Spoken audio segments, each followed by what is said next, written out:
ഷണ്ണന് വേണ്ടി, അത് ആണും പെണ്ണും അല്ലാത്ത ഒരാൾ, നമ്മളൊക്കെ അവരെ കാണുമ്പോൾ 10 മൈൽ ദൂരം നടക്കുക, ആ ഒരാൾക്ക് വേണ്ടി ഒരു ഫുൾ ടൈം ഇവാഞ്ചലിസ്റ്റിനെ മരുഭൂമിയിൽ വിട്ട് അവനെ പറത്തിക്കൊണ്ടുപോയ ദൈവത്തിൻ്റെ കരുതൽ, ആ ഒരു ആത്മാവ് എനിക്ക് നഷ്ടപ്പെടും. കാരണം താഴേക്ക് നോക്കുമ്പം നമ്മൾ മനുഷ്യരെ നോക്കുന്നു, മുകളിലോട്ട് നോക്കുമ്പോഴാണ് ഈ വേലയ്ക്ക് വിളിച്ച കർത്താവിനെ നോക്കാൻ പറ്റുള്ളൂ. അപ്പോൾ എന്തുകൊണ്ടാണ് ഇന്ന് ഇത്രയും ഇത് മലിനമാകുന്നതെന്ന് ചോദിച്ചു കഴിഞ്ഞാൽ അതിൻ്റെ കാരണം ഏദൻ തോട്ടത്തിൽ കിടന്ന സർപ്പം നമ്മുടെ ഇടയിലും ചുറ്റി തിരിയുന്നുണ്ടെന്നുള്ളതാണ് അതിൻ്റെ യഥാർത്ഥ കാരണം. നമ്മൾ വിചാരിച്ചിരിക്കുന്ന സാത്താനാണ് നമ്മുടെ ഏറ്റവും വലിയ എതിരാളി. സാത്താനെ ബത്സിച്ച് കഴിഞ്ഞാൽ എല്ലാം ശരിയാവുന്ന. ഈ എത്ര നാളായിട്ട് നമ്മുടെ പാസ്റ്റർമാർ ഡൽഹിയിൽ തൊട്ട് ഇങ്ങ് വരെയുള്ള എല്ലാ അന്ധകാര ശക്തിയെയും ദേശാധിപ ശക്തിയെയും ശാസിച്ചിട്ടും ഒരു പ്രയോജനവും ഇല്ല. ശരിക്കും പറഞ്ഞാൽ എവിടെയാണ് ഈ പോരാട്ടം നടക്കുന്നത്? അവർക്കൊരു കാലമുണ്ട്, ആ കാലഘട്ടം വരെ അവർ കളിച്ചുകൊണ്ടിരിക്കും, ഈ ദുരാത്മാക്കളും ഈ ലോകത്തിൻ്റെ അധിപതിയൊക്കെ. പക്ഷെ നമ്മുടെ യഥാർത്ഥ ശത്രു, ദൈവത്തിൻ്റെ യഥാർത്ഥ ശത്രു സാത്താനല്ല. ദൈവത്തിൻ്റെ യഥാർത്ഥ ശത്രു മനുഷ്യനാണ്. നിങ്ങൾ ചിലപ്പോൾ ഞാൻ പറയുന്നത് വിശ്വസിച്ചില്ലെങ്കിൽ ഞാൻ ബൈബിളിൽ നിന്ന് തെളിയിച്ചു തരാം. സാത്താൻ ഒരു സ്പിരിച്വൽ ബീയിങ് ആണ്. സാത്താനോട് ദൈവം പറയാണ് പോടാ എന്ന് പറഞ്ഞവന് പോയേ പറ്റൂ. ഇവിടെ വന്ന് 10 മിനിറ്റ് തലയും കുത്തി നിൽക്കടാന്ന് പറഞ്ഞാൽ അവൻ നിന്നേ പറ്റൂ. കാരണം അവൻ അനുസരിക്കാതിരിക്കാൻ പറ്റില്ല. Every spiritual being will obey the lord. ഇയ്യോബിൻ്റെ അടുത്ത് പോയി പരിശോധിക്കട്ടെ, പെർമിഷൻ വേണം. പത്രോസിനെ ഞാനൊന്ന് പാറ്റട്ടെ, പെർമിഷൻ വേണം. പെർമിഷൻ ഇല്ലാതെ അവനൊന്നും ചെയ്യാൻ പറ്റില്ല. തലമുടി നാര് താഴെ വീഴിക്കണമെങ്കിൽ ദൈവത്തിൻ്റെ പെർമിഷൻ വേണം. അത്രേ സാത്താന് ശക്തിയുള്ളൂ. നമ്മൾ ഈ പെന്തക്കോസ്തുകാർ കൊടുക്കുന്ന ശക്തിയെ സാത്താനുള്ളൂ, അല്ലാതെ അതിന് സ്വന്തമായിട്ടൊന്നുമില്ല. നമ്മളിവിടെ നിന്ന് പ്രവാചകന്മാരിടയ്ക്ക് നിന്ന് ഭയങ്കര ശക്തിയാണ്, അവിടുത്തെ പോരാട്ടം അങ്ങനെയാണ് ഇങ്ങനെയാണെന്ന് പറഞ്ഞു കഴിയുമ്പം ഇവൻ അപ്പുറത്തിരുന്നേക്ക് ഉണ്ട് കുറച്ച്. കാരണം ഈ ബലവും ബഹുമാനവും ശക്തിയും സ്വീകരിപ്പാൻ കുഞ്ഞാട് അയോഗ്യൻ, അല്ലാതെ ഇതൊന്നും അല്ല. നമ്മൾ ഈ കുഞ്ഞാടിന് കൊടുക്കേണ്ട ബലവും ബഹുമാനവും ശക്തിയും എല്ലാം ഇടയ്ക്കിരിക്കുന്ന കുട്ടിച്ചാത്തന്മാർക്ക് കൊടുത്തിട്ട് അവർ പറയും പിന്നെ അത് നിങ്ങളെ വിടുവോ? അത് കേൾക്കാൻ അതിന് ഭയങ്കര ഇഷ്ടം. വളരെ പ്രകടമായി നമ്മുടെ സഭകളിൽ നിത്യതയെക്കുറിച്ചുള്ളൊരു കാഴ്ചപ്പാട് അപ്രത്യക്ഷമായിട്ടുണ്ട്. ശരിക്കും പറഞ്ഞാൽ കർത്താവ് വരും എന്ന് ടെക്നിക്കലി പറയുന്ന ഒത്തിരി ആൾക്കാരുണ്ടെങ്കിലും ആ വരവൊരു റിയൽ പ്രതീക്ഷയായിട്ടുള്ളിലുള്ള വളരെ കുറച്ച് ആൾക്കാരേ ഉള്ളൂ. വരും വന്നാൽ കാണാം എന്ന രീതിയിൽ ഇരിക്കുന്നവരാണ് കൂടുതലും. എന്നാൽ ഞരക്കത്തോടു കൂടിയൊരു കാത്തിരിപ്പാണ് ഒരു കാലത്ത് കർത്താവിന് വേണ്ടി ഉണ്ടായിരുന്നത്. എപ്പോൾ വരുമെന്ന ആങ്സൈറ്റിയോട് കൂടിയുള്ളൊരു കാത്തിരിപ്പ്. ഏത് സമയത്തും കർത്താവിനെ വരവിന് വേണ്ടി നോക്കിയിരിക്കുന്ന ഒരു സമൂഹം ഉണ്ടായിരുന്നു. ആ സമൂഹം ഒത്തിരി പഴയകാലത്തൊന്നും അല്ല ജീവിച്ചിരുന്നത്. ഒരു 30 വർഷം മുമ്പ്, അല്ലെങ്കിൽ 25 വർഷം മുമ്പ് നമ്മുടെ തെരുവുകളിലെല്ലാം സുവിശേഷ പ്രസംഗം നിത്യതയെക്കുറിച്ചുള്ളതായിരുന്നു. അന്ന് എല്ലാ ആൾക്കാർ ചോദിക്കുന്ന ഒരു ചോദ്യമായിരുന്നു, നീ മരിച്ചാൽ നിൻ്റെ നിത്യത എവിടെ? ആ ചോദ്യം അന്തരീക്ഷത്തിൽ നിൽക്കുന്ന കാലഘട്ടത്തിലാണ് ഞാൻ രക്ഷയുടെ അനുഭവത്തിൽ വരുന്നത്. ഇന്ന് ഒക്ടോബറിൽ നടക്കാൻ പോകുന്ന വാഗ്ദത്വം, അടുത്ത വർഷം നടക്കാൻ പോകുന്ന വാഗ്ദത്വം പറയുമ്പം പുറകിൽ കൂടെ ചെന്ന ഒരാളൊരു ചോദ്യം ചോദിക്കണം, ഇന്ന് രാത്രി നിൻ്റെ ആത്മാവിനെ, നിൻ്റെ പ്രാണനെ ഞാൻ ചോദിച്ചാൽ ഇതൊക്കെ എന്താകും എന്ന് ചോദിക്കാൻ ആരുമില്ല. അതുകൊണ്ട് നമ്മൾ ഏത് സമയത്തും കർത്താവിൻ്റെ വരവിന് വേണ്ടി നോക്കിയിരിക്കുന്ന, അല്ലെങ്കിൽ കർത്താവ് നമ്മളെ വിളിക്കുമ്പോൾ പോകാൻ കാത്തിരിക്കുന്ന ഒരു കൂട്ടമായിരിക്കേണ്ടത് ആവശ്യമാണ് നമ്മുടെ വിക്ടറിക്ക് വേണ്ടി. പിന്നെ ഇന്നത്തെ ഈ തീമെന്ന് പറയുന്നത് നിത്യത ഉയരത്തിലേക്ക് നോക്കുക എന്ന് പറഞ്ഞാൽ വെറുതെ നോക്കുകയല്ല, അങ്ങനെ നോക്കി ജീവിക്കുക എന്നുള്ള ഒരു കാര്യമാണ് നമ്മുടെ തീമായിട്ടുള്ളത്. അതിനകത്ത് വലിയൊരു വ്യത്യാസമുണ്ട്. നമ്മൾ എന്തിനാണ് ഉയരത്തിലേക്ക് നോക്കി ജീവിക്കുന്നതെന്ന് കൊളോസി ലേഖനം 2:20 മുതൽ 3:3 വരെ വായിക്കുമ്പോൾ നമുക്ക് മനസ്സിലാവും. രാവിലെ ഞാൻ പിള്ളേരോട് സംസാരിച്ചുകൊണ്ടിരുന്നപ്പോൾ അതാണ് പറഞ്ഞത്, എങ്ങനെയാണ് പാപത്തിൽ നിന്ന് രക്ഷപ്പെടാൻ സാധിക്കുന്നത്?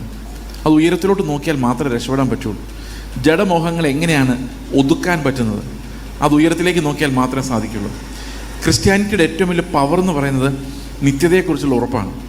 നിത്യതയെക്കുറിച്ചുള്ള ഉറപ്പ് പോയാൽ ക്രിസ്ത്യാനിറ്റി ഒരു പവറില്ലാത്തൊരു കാര്യമാണ്. ഞാനിത് പറയാൻ കാരണം ഒത്തിരി വേദനയോടെയാണ് പലപ്പോഴും പല സ്റ്റേജുകളിലും പോകുന്നതും സഭകളിൽ കൂടുന്നതും ഒക്കെ. കാരണം നിത്യത പോയിട്ട് ക്രിസ്തുവിനെ പോലും പരാമർശിക്കാത്ത സഭകൾ ഇഷ്ടം പോലെ നമ്മുടെ ഇടയിലുണ്ട്. അവരറിയുന്നില്ല ഞങ്ങൾ ക്രിസ്തുവിനെക്കുറിച്ച് പരാമർശിക്കുന്നില്ല എന്ന്. ഞായറാഴ്ചകളിൽ വന്നാൽ 2 പാട്ട് പാടി സങ്കീർത്തനം വായിച്ച് സാക്ഷ്യം പറഞ്ഞു. നമ്മുടെ സാക്ഷ്യം അറിയാമല്ലോ എങ്ങനെയാണ്. കഴിഞ്ഞ ആഴ്ച കർത്താവ് നടത്തി, അടുത്ത ആഴ്ച അത് ഭയങ്കര സ്പീഡിലാണ് പറയുന്നത്. കഴിഞ്ഞ ആഴ്ച കർത്താവ് വിശ്വസനായിരുന്നു, അടുത്ത ആഴ്ച കർത്താവ് വിശ്വസനായിരിക്കുന്നത് 1 സെക്കൻഡ് കൊണ്ട് തീരും. പിന്നെ ഏതെങ്കിലും ഒരു ഗസ്റ്റ് പാസ്റ്ററെ വിളിച്ചിട്ടുണ്ടാവും. അവർക്ക് ഏറ്റവും നല്ല പ്രസംഗം അവരുണ്ടാക്കി വെച്ചത് വളരെ കഷ്ടപ്പെട്ട് നെഹമ്യാവിൻ്റെ പുസ്തകത്തിൽ നിന്നോ അല്ലെങ്കിൽ രാജാക്കന്മാരുടെ പുസ്തകത്തിൽ നിന്നൊക്കെ ഞെട്ടിപ്പിക്കുന്ന ഒരു പ്രസംഗിച്ച് കഴിയുമ്പം നമുക്ക് സമാധാനമായി, നല്ല ആരാധന, നല്ല വചനം. പക്ഷേ യേശുക്രിസ്തു എന്നൊരു വാക്ക് പറഞ്ഞിട്ടില്ല. അതാരും ശ്രദ്ധിക്കുന്നില്ല. യേശുക്രിസ്തു എന്ന വാക്ക് ഉച്ചരിക്കാത്ത എത്രയോ ഞായറാഴ്ചകൾ. അതിങ്ങനെ കടന്നു പോയിക്കൊണ്ടിരിക്കുകയാണ്. മെസ്സേജുകളിലൊന്നും ക്രിസ്തു വരാത്ത. ഇനി ആരാധനയ്ക്ക് എഴുന്നേൽക്കുമ്പോഴും പറയുന്നത് എന്താ? കഴിഞ്ഞ ആഴ്ച വട്ടക്കാലം അത്ഭുതകരമായി നടത്തിയ ദൈവത്തെ സ്തോത്രം ചെയ്യാം. ഈ ഒരു വർഷക്കാലം മുഴുവൻ നമ്മളെ നടത്തി നടുവൊടിഞ്ഞു. പക്ഷെ ശരിക്കും 2000 വർഷങ്ങൾക്ക് മുമ്പ് കർത്താവ് നമുക്ക് വേണ്ടി കാൽവരി ക്രൂശിൽ മരിച്ച കാര്യം ആരും ഈ ആരാധനയുടെ ഇടയിൽ പറയാറില്ല. ഞാൻ ഒത്തിരി നാളായിട്ട് ശ്രദ്ധിക്കുന്നുണ്ട്. ഞങ്ങൾക്ക് പകരം നീ കാൽവരി ക്രൂശിൽ ഞങ്ങളുടെ ശാപമരണമേറ്റ് മരിച്ച് ഞങ്ങൾ വീണ്ടെടുപ്പ് തന്നതിനായിട്ട് സ്തോത്രമെന്ന് ഒരു ആരാധന യോഗത്തിൽ കേട്ടിട്ട് ഒത്തിരി നാളായി. അവിടെ കേൾക്കുന്നില്ല നമുക്കിതെല്ലാം തന്നത് ദൈവമല്ലേ. എന്തോ ഈ നശിച്ചു പോകുന്ന ലോകത്തെ ചെറിയ ചെറിയ ഡിപ്പോസിറ്റുകളുടെ കാര്യമാണ് പറയുന്നത്. നിങ്ങളൊന്നും ഇല്ലാത്തവരായിരുന്നു, ദൈവം നമ്മളെ ഭയങ്കരമായിട്ട് അനുഗ്രഹിച്ചു. ഇതൊക്കെ സക്സസ്ഫുൾ ആൾക്കാരുടെ തിയോളജിയാണ്. പാവപ്പെട്ടവനെന്ന് പറയാൻ പറ്റില്ല. എങ്ങനെയോ രക്ഷപ്പെട്ടു പോകുന്ന ആൾക്കാർ പറയുന്നതാണ് ദൈവം നടത്തിയതാണ്. അപ്പോൾ ഈ ദാരിദ്ര്യത്തിൽ ജീവിക്കുന്ന ആൾക്കാർ അപ്പോഴും ആകാശത്തേക്ക് നോക്കിയിരിക്കുമോ, ഞങ്ങൾ എന്താ നടത്താത്തത്, ഞങ്ങൾക്ക് കർത്താവില്ല. അപ്പോൾ പറയും നിങ്ങളുടെ വിശ്വാസത്തിൻ്റെ കുഴപ്പമാണ്. ഒന്നാമത് ദാരിദ്ര്യം, അതിൻ്റെ കൂടെ അവിശ്വാസം എന്നുള്ള ബ്രാൻഡും ഇതും കൂടെ ആയി കഴിയുമ്പോഴേക്കും വിശ്വാസിയുടെ നടുവൊടിയുന്ന അവസ്ഥയിലാണ് ഇന്നത്തെ സ്ഥിതി. നിങ്ങളൊന്ന് ശ്രദ്ധിച്ച് നോക്ക്. ഓരോ ചർച്ചകളിൽ ചെല്ലുമ്പം യേശുക്രിസ്തു, കഴിഞ്ഞ ദിവസം ഒരു മോൾ എന്നോട് പറഞ്ഞാണ്, എങ്കിലും ഞങ്ങളുടെ ചർച്ചിൽ യേശുക്രിസ്തു എന്നുള്ള വാക്ക് ഉപയോഗിക്കുന്നത് കർത്താവായ യേശുക്രിസ്തുവിൻ്റെ നാമത്തിൽ തന്നെ ആമേൻ എന്ന് പറയാൻ വേണ്ടി മാത്രമാണ്. സത്യം പറയാതെ കേട്ടപ്പോൾ എൻ്റെ ഉള്ളിലൊരു തേങ്ങല ഉണ്ടായത്. Where is Christ bride? കർത്താവിൻ്റെ മണവാട്ടി എവിടെയാണ്? മണവാളിന് വേണ്ടി കാത്തിരിക്കുന്ന മണവാട്ടി എവിടെയാണ്? 30 വർഷങ്ങൾക്ക് മുമ്പ് ഞാൻ രക്ഷിക്കപ്പെടുന്ന സമയത്ത് ഞാൻ പണ്ട് ഇവിടെ വന്നപ്പോൾ പറഞ്ഞാണ് ഈ കാര്യം. നിങ്ങൾ മറന്നുപോയി, ഞാൻ മറന്നിട്ടില്ലേ. 30 വർഷങ്ങൾക്ക് മുമ്പ് ഞാൻ രക്ഷിക്കപ്പെടുന്ന സമയത്ത് ഇറങ്ങുന്ന എല്ലാ പാട്ടുകളും പ്രത്യാശ ഗാനങ്ങളായിരുന്നു. രാജാതിരാജൻ മഹിമയോടെ വാനമേഘത്തിലിരുന്നല്ലാറായി, സ്വർഗ്ഗനാട്ടിലൻ പ്രിയം തീർത്തിടും, സ്വന്തം വീട്ടിൽ ചേർന്നിടുവാൻ, അക്കരയ്ക്ക് യാത്ര ചെയ്യുന്ന പിള്ളേരിങ്ങനെ റോഡിൽ കൂടെ പാടിക്കൊണ്ട് നടന്നത്. ചുമ്മാ എട്ടും പൊട്ടും തിരിയാത്ത 2-3 വയസ്സുള്ള പിള്ളേർ അക്കരയ്ക്ക് യാത്ര ചെയ്യാൻ സിയോൻ സഞ്ചാരി എന്ന് പറഞ്ഞ് നടക്കുന്ന ഓർമ്മയുണ്ടോ കാലം? എല്ലാവരുടെയും വായിൽ പ്രത്യാശ ഗാനം. മൽപ്രിയനെ അന്വേഷണ നായകനെ എപ്പോൾ വരും, സിയോൻ യാത്രയിൽ മനമേ ഭയമൊന്നും വേണ്ട, ഇനി എല്ലാം പോപ്പുലർ പാട്ടുകൾ. ഞാൻ ചർച്ചിൽ വർഷിപ്പിന് പാടുന്ന പാട്ടോ പഴയകാലത്തെ ക്ലാസിക്കൽ പാട്ടുകളെ കുറിച്ചല്ല പറയുന്നത്. പോപ്പുലർ പാട്ടുകളെല്ലാം പ്രത്യാശയായിരുന്നു, ഉയരത്തിലേക്ക് നോക്കിയുള്ള കാത്തിരിപ്പായിരുന്നു. ഇന്ന് ഒരാളോട് ചോദിക്കുന്നത് നിങ്ങൾ എന്താ ട്രാക്റ്റിൻ്റെ ടൈറ്റിൽ ഇന്ന് നീ മരിച്ചാൽ നിൻ്റെ നിത്യത എവിടെ? ഭയങ്കര പവർഫുൾ ചോദ്യമായിരുന്നു. ആ ചോദ്യത്തിന് മുമ്പിലാണ് ഞാനെല്ലാം കർത്താവേ എന്ന് നിലവിളിച്ചത്. ഇന്ന് ആ ചോദ്യമില്ല. ഇന്ന് ചോദിക്കും നിങ്ങൾക്ക് കടഭാരങ്ങളുണ്ടോ, നിങ്ങൾക്ക് രോഗങ്ങളുണ്ടോ. നേരത്തെ അത് ചോദിച്ചുകൊണ്ടിരുന്നത് ഈ ശാത്തൻ സേവ മടക്കാരാ. നിങ്ങൾ എന്തെങ്കിലും പ്രശ്നത്തിൽപ്പെട്ടിരിക്കുകയാണോ, നിങ്ങൾക്ക് ദാമ്പത്യ പ്രശ്നങ്ങളുണ്ടോ, നിങ്ങൾക്ക് എന്താ സാമ്പത്തിക ബാധ്യതകളുണ്ടോ, ഞങ്ങളെ സമീപിക്കുക. കാനാരി ചാത്തൻ സേവാ മഠം ഓർമ്മയുണ്ടോ പഴയ അവരുടെ പരസ്യം? അന്ന് സുവിശേഷകർ തെരുവുകളിൽ നീല കർത്താവ് ഇപ്പോൾ വരും എന്ന് പറഞ്ഞുകൊണ്ട് നടന്നപ്പം ഇവരിതാ പറഞ്ഞുകൊണ്ടിരുന്നത്. അപ്പോൾ ഒത്തിരി ആൾക്കാർ അവിടെ കൂടുമായിരുന്നു. പക്ഷേ നമ്മളിന്ന് ആഘോഷമായിട്ട് അവരെയൊക്കെ കടത്തിവിട്ടുന്ന രീതിയിൽ പോസ്റ്ററും ബാനറും നല്ല കോട്ടും സ്യൂട്ടും ഇട്ട പ്രചാരകരെല്ലാം കൂടെ ആയിട്ട് അവരുടെ മിനിസ്ട്രി മുഴുവൻ നമ്മൾ തട്ടിയെടുത്തു. ഇപ്പോൾ ആൾക്കാർ ചോദിക്കുന്നത് നിങ്ങൾക്ക് കടഭാരമുണ്ടോ, നിങ്ങൾക്ക് പ്രശ്നങ്ങളുണ്ടോ, ഇത് മാറ്റിത്തരുന്ന പ്രാർത്ഥന അത്ഭുത മനുഷ്യൻ വന്നിരിക്കുന്നു. നിങ്ങൾക്ക് അത്ഭുത മനുഷ്യൻ്റെ അടുത്തേക്ക് വന്നാൽ നിങ്ങൾ പ്രാർത്ഥിച്ചാൽ നടക്കാത്ത കാര്യങ്ങൾ അയാൾ പ്രാർത്ഥിച്ചാൽ നടക്കും. ഈ ന്യൂ ജനറേഷൻ എങ്ങനെ ഉണ്ടാകും നിങ്ങൾ വിചാരിച്ചു? ഈ ന്യൂ ജനറേഷൻ ചർച്ചകൾ എങ്ങനെ ഉണ്ടാകുന്നത്? യേശുക്രിസ്തുവിൻ്റെ അടുത്ത് നിങ്ങൾ പ്രാർത്ഥിച്ചാൽ കർത്താവ് കേൾക്കൊന്നുമില്ല. അതേ സമയത്ത് ആ ന്യൂ ജനറേഷൻ പാസ്റ്റർ പ്രാർത്ഥിച്ചാൽ പിതാവിനെ കേൾക്കാതിരിക്കാൻ പറ്റില്ല. അപ്പം ശരിക്കുള്ള മധ്യസ്ഥനാരാ? നിങ്ങൾ പോയി യേശുക്രിസ്തുവിൻ്റെ നാമത്തിൽ തരണേ എന്ന് പറഞ്ഞിട്ടൊന്നും പിതാവ് മൈൻഡ് ചെയ്യുന്നില്ല. പക്ഷെ ആ മനുഷ്യനടുത്ത് പോയി ഞങ്ങൾക്ക് വേണ്ടി പ്രാർത്ഥിക്കണമെന്ന് പറഞ്ഞ് പുള്ളി ഒന്ന് കൈ വീശുമ്പോഴേക്കും പിതാവ് കേൾക്കുന്നുണ്ട്. അപ്പം നിങ്ങളുടെ ശരിക്കും വർക്ക് ചെയ്യുന്ന മധ്യസ്ഥൻ ആരാ?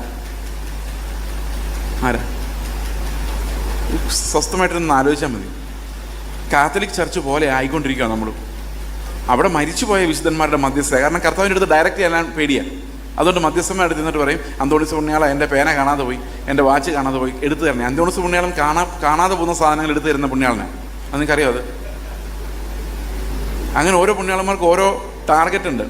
അതായത് അസാധ്യ കാര്യങ്ങളുടെ മധ്യസ്ഥൻ, അല്ലെങ്കിൽ എന്താ സാമ്പത്തിക കാര്യങ്ങളെ സഹായിക്കുന്ന പുണ്യാളൻ, പിന്നെ പാമ്പുകടിയിൽ നിന്ന് രക്ഷിക്കുന്ന പുണ്യം. ഇങ്ങനെ പലതരം പുണ്യാളന്മാരുണ്ട്. അന്നത്തെ പ്രശ്നങ്ങൾ അതൊക്കെയായിരുന്നു. ഇന്നും പാസ്റ്റർമാരെങ്ങനെ കാല് നീട്ടുന്ന പാസ്റ്റർ, ശാപം മുറിക്കുന്ന പാസ്റ്റർ, ഇങ്ങനെ ഓരോന്നിനും സ്പെഷ്യലിസ്റ്റുകൾ. ഇവര് ദൈവത്തിനും മനുഷ്യരുടെയും ഇടയിൽ മധ്യസ്ഥത പോലെ ശുശ്രൂഷിക്കുന്നത്. നമുക്ക് അവരില്ലെങ്കിൽ ഒരു ആശ്വാസമില്ല. അവർ പ്രാർത്ഥിക്കുമ്പോൾ ഇത് നടന്നു എന്നൊരു വിശ്വാസം നമുക്ക് അവരുടെ പ്രാർത്ഥനയിലും മധ്യസ്ഥതയിലാണ് നമ്മുടെ വിശ്വാസം. What is the difference? എന്താണ് കാത്തലിക്സ് നമ്മൾ തമ്മിലുള്ള വ്യത്യാസം? അവിടെ മരിച്ചുപോയ മധ്യസ്ഥന്മാരായതുകൊണ്ട് കാര്യമായ കാശ് കൊടുത്തില്ലെങ്കിലും ആ മുമ്പ് ഇരിക്കുന്ന സ്വോത്രാഴ്ചപ്പെട്ടിൽ 5 ഇട്ടാൽ അവർ എണ്ണി നോക്കാനൊന്നും പോകുന്നില്ല. പക്ഷെ നമ്മുടെ ഇപ്പോഴത്തെ മധ്യസ്ഥന്മാർ അങ്ങനെയല്ല. അവർ എത്രയെന്ന് എണ്ണി നോക്കും കൃത്യമായിട്ട്. അവർ ജീവിച്ചിരിക്കുന്നവരും തുടർച്ചയായിട്ട് നമ്മുടെ മധ്യത്തിൽ വന്ന് നിൽക്കുന്നവരുമാണ്. അപ്പം കർത്താവ് എന്ന ജീവൻ്റെ നദിയെ വിട്ടിട്ട് ഈ പൊട്ടക്കിണറുകളുടെ പുറകെ പോയി എത്ര പേരാണ് മർത്തോമായതും CSI ന്നും ഈവൻ ട്രഡീഷണൽ ചർച്ചുകളിൽ നിന്നും ഈ ന്യൂ ജനറേഷൻ കൾട്ട് നേതാക്കന്മാരുടെ പിന്നാലെ പോകുന്നത്. So many. കാരണം ഉപദേശം അറിയില്ലാത്തത് കൊണ്ട് വലിയൊരു കൂട്ടം ജനം ക്രിസ്തു അല്ലാത്ത മധ്യസ്ഥന്മാരെ അന്വേഷിച്ച് പോയിക്കൊണ്ടിരിക്കുകയാണ്. അവരുടെ മായയിൽ വീണുകൊണ്ടിരിക്കുകയാണ്. അതുകൊണ്ട് എന്ത് സംഭവിച്ചു? എവ്രിതിങ് ഈസ് അബൌട്ട് വിഷയങ്ങൾ.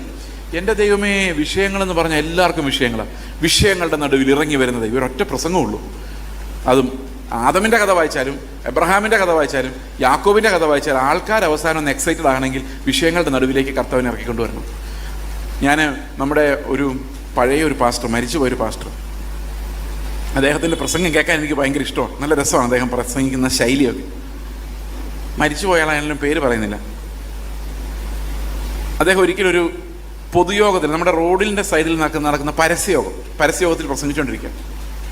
പറയുന്ന പഴയ ആൾക്കാരല്ലേ, അവർ പറയുന്ന മുഴുവൻ കർത്താവ് വരാറായി, കർത്താവ് വരാം. ഇത് മാത്രം, ഇന്ന് രാത്രി കർത്താവ് വന്നാൽ നിൻ്റെ ആത്മാവ് എവിടെ എന്നൊക്കെ ചോദിച്ചു ഭയങ്കര പ്രസംഗം. അവിടെ കുറേ വിശ്വാസികൾ ഇരിപ്പുണ്ട്. ഒറ്റ ഒരാൾ അനങ്ങുന്നില്ല. സ്തോത്രവുമില്ല, സൂത്രവുമില്ല, ഒന്നുമില്ല. മയിൽക്കുറ്റി പോലെ ഇങ്ങനെ ഇരിക്കുകയാണ്, ഒരനക്കമില്ല. കുറേ കഴിഞ്ഞപ്പോൾ ഈ പാസ്റ്ററിന് മനസ്സിലായി ഇങ്ങനെ പോയാൽ ഈ പ്രസംഗം തോറ്റു. കാരണം ഒരു പ്രസംഗത്തിൻ്റെ സക്സസ് എന്ന് പറയുന്നത് എത്ര പേര് അവസാനം ബഹളം വയ്ക്കുമല്ലോ, എത്ര പേര് അവസാനം എക്സൈറ്റഡ് ആവും, സ്പ്രിങ്ങിൽ കയറും എന്നുള്ളതാണ്. ആരും എങ്ങും കയറുന്നില്ല. അവസാനം പുള്ളി പറഞ്ഞു, ഈ വർഷം തീരുന്നതിന് മുമ്പ്, അതൊരു നവംബർ മാസത്തിലായിരുന്നു കേട്ടോ പ്രസംഗം, ഈ വർഷം തീരുന്നതിന് മുമ്പ് നിങ്ങളുടെ വിഷയങ്ങൾ എന്തായാലും, എൻ്റെ ദൈവമേ വിഷയങ്ങളെന്ന് കേട്ടതോടെ ഈ എല്ല് കിട്ടുന്ന പട്ടി പോലെ എല്ലാം കൂടെ കുറയ്ക്കാൻ തുടങ്ങി. എന്തോ ഒരു ബഹളം. ഞാൻ ആലോചിക്കുമായിരുന്നു, ഈ മനുഷ്യർ അപ്പം തിന്നാൻ വേണ്ടി മാത്രം കൂടുന്ന വിഷയങ്ങളുടെ മേൽ ഇറങ്ങി വരുന്ന ഒരൊറ്റ മെസ്സേജുമായിട്ട്. ഞാനൊരു ചർച്ച ചെന്നപ്പോൾ ഒരു പാസ്റ്ററിനോട് പറഞ്ഞു, ഞങ്ങളുടെ ചർച്ചിൽ ആകെ ഒരു പ്രസംഗമുള്ളൂ. ഞാൻ എന്താണ്? വിഷയങ്ങളുടെ നടുവിൽ ഇറങ്ങി വരുന്ന ദൈവം. അത് കായിൻ്റെ വിഷയമായാലും ഹാബേലിൻ്റെ വിഷയമായാലും പത്മോസ് കിടക്കുന്ന യോഹന്നാൻ്റെ വിഷയമായാലും ഞങ്ങളുടെ ചർച്ചയിൽ ഒരു വിഷയമുള്ളൂ. പാസ്റ്റർ വന്നുകൊണ്ടാണ് ആദ്യമായിട്ട് വേറൊരു പ്രസംഗം കേട്ടത്. എന്ത്? അപ്പോൾ ഇതിനിടയിൽ നമ്മൾ മുകളിലോട്ട് നോക്കി എത്ര നേരം നോക്കിക്കൊണ്ടിരിക്കും? പിന്നെയും ഇവർ പറയും ഭൂമിയിലേക്ക് നോക്കുക എന്ന് ഇവർ തന്നെ പറയും. എന്നോടൊരു പ്രവാചകൻ പറഞ്ഞു, ഇത് ആകാശത്തേക്കാണോ ഭൂമിയിലേക്കാണോ എന്ന് നോക്കണേ. എന്നോടൊരു പ്രവാചകൻ ഒരിക്കൽ പറഞ്ഞു, നിങ്ങളുടെ ശുശ്രൂഷയുടെ തലം മാറാൻ പോവാം. ഞാൻ ചോദിച്ചു എങ്ങനെ? ഇപ്പോൾ 200 പേരോട് സംസാരിക്കുന്ന നിങ്ങൾ, ഇപ്പോൾ ഇത് എത്രയാണെന്ന് എനിക്കറിയാൻ മേല.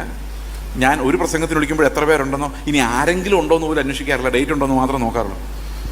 പിന്നെ എൻ്റെ മുമ്പിലും പിമ്പിലും പ്രസംഗിക്കുന്ന ആരാന്നും കൂടെ നോക്കും. ഇവരെല്ലാം കൂടെ ഫോട്ടോ അടിച്ച് വരുമ്പോഴേ പിന്നെ അതൊരു അസ്വസ്ഥത ഉണ്ടാകണ്ടെന്ന് വിചാരിച്ചിട്ട് ബാക്കി ഒരു കാര്യം അന്വേഷിക്കാറില്ല. ഇന്നൊരു പാസ്റ്റർ എന്നെ രാവിലെ കണ്ടിട്ട് പറഞ്ഞു, ഓർമ്മയുണ്ടോ എന്നെ? ഞാൻ പറഞ്ഞില്ല. ഞങ്ങളുടെ മീറ്റിങ്ങിന് വിളിച്ചിട്ട് പാസ്റ്റർ ക്യാൻസൽ ചെയ്താൽ. ഞാൻ എന്താ ക്യാൻസൽ ചെയ്യാൻ? എന്താ കാരണം?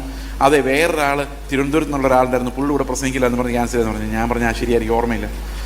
അതല്ലാതെ ഞാനൊന്നും അന്വേഷിക്കാറില്ല. കാരണം ഈ ഫോട്ടോ അടിച്ച് വരുമ്പോൾ ഇതെല്ലാം ഒരു കൂട്ടമാണെന്ന് വിചാരിക്കരുതെന്നുള്ള ഒരു വേർപാട് സൂക്ഷിക്കാൻ വേണ്ടി മാത്രമാണ്. ഓക്കെ, അപ്പോൾ ഈ ഒരു കാലഘട്ടം മുഴുവൻ ഇങ്ങനെയുള്ള പ്രസംഗകർ, അതായത് എന്നോട് പറഞ്ഞു, 200 പേരോട് ഇപ്പോൾ സംസാരിക്കുന്ന നിങ്ങൾ 2000 പേരോട് സംസാരിക്കുന്ന തലത്തിലേക്ക് നിങ്ങളുടെ ശുശ്രൂഷ തലം, ഈ തലം എന്നൊരു വലിയ പ്രയോഗം, അത് മാറാൻ പോകണം. ഞാൻ പറഞ്ഞു, അതിനകത്തൊരു വലിയ അപകടമുണ്ട്. അങ്ങനെ ഒരു തലത്തിലേക്ക് ഞാൻ മാറിയാൽ ഈ ഒരു ശമരിയാക്കാരി സ്ത്രീക്ക് വേണ്ടി വിശന്ന് ദാഹിച്ച് നടക്കുന്ന ക്രിസ്തുവിൻ്റെ ആത്മാവ് എനിക്ക് ഉണ്ടായിരിക്കില്ല.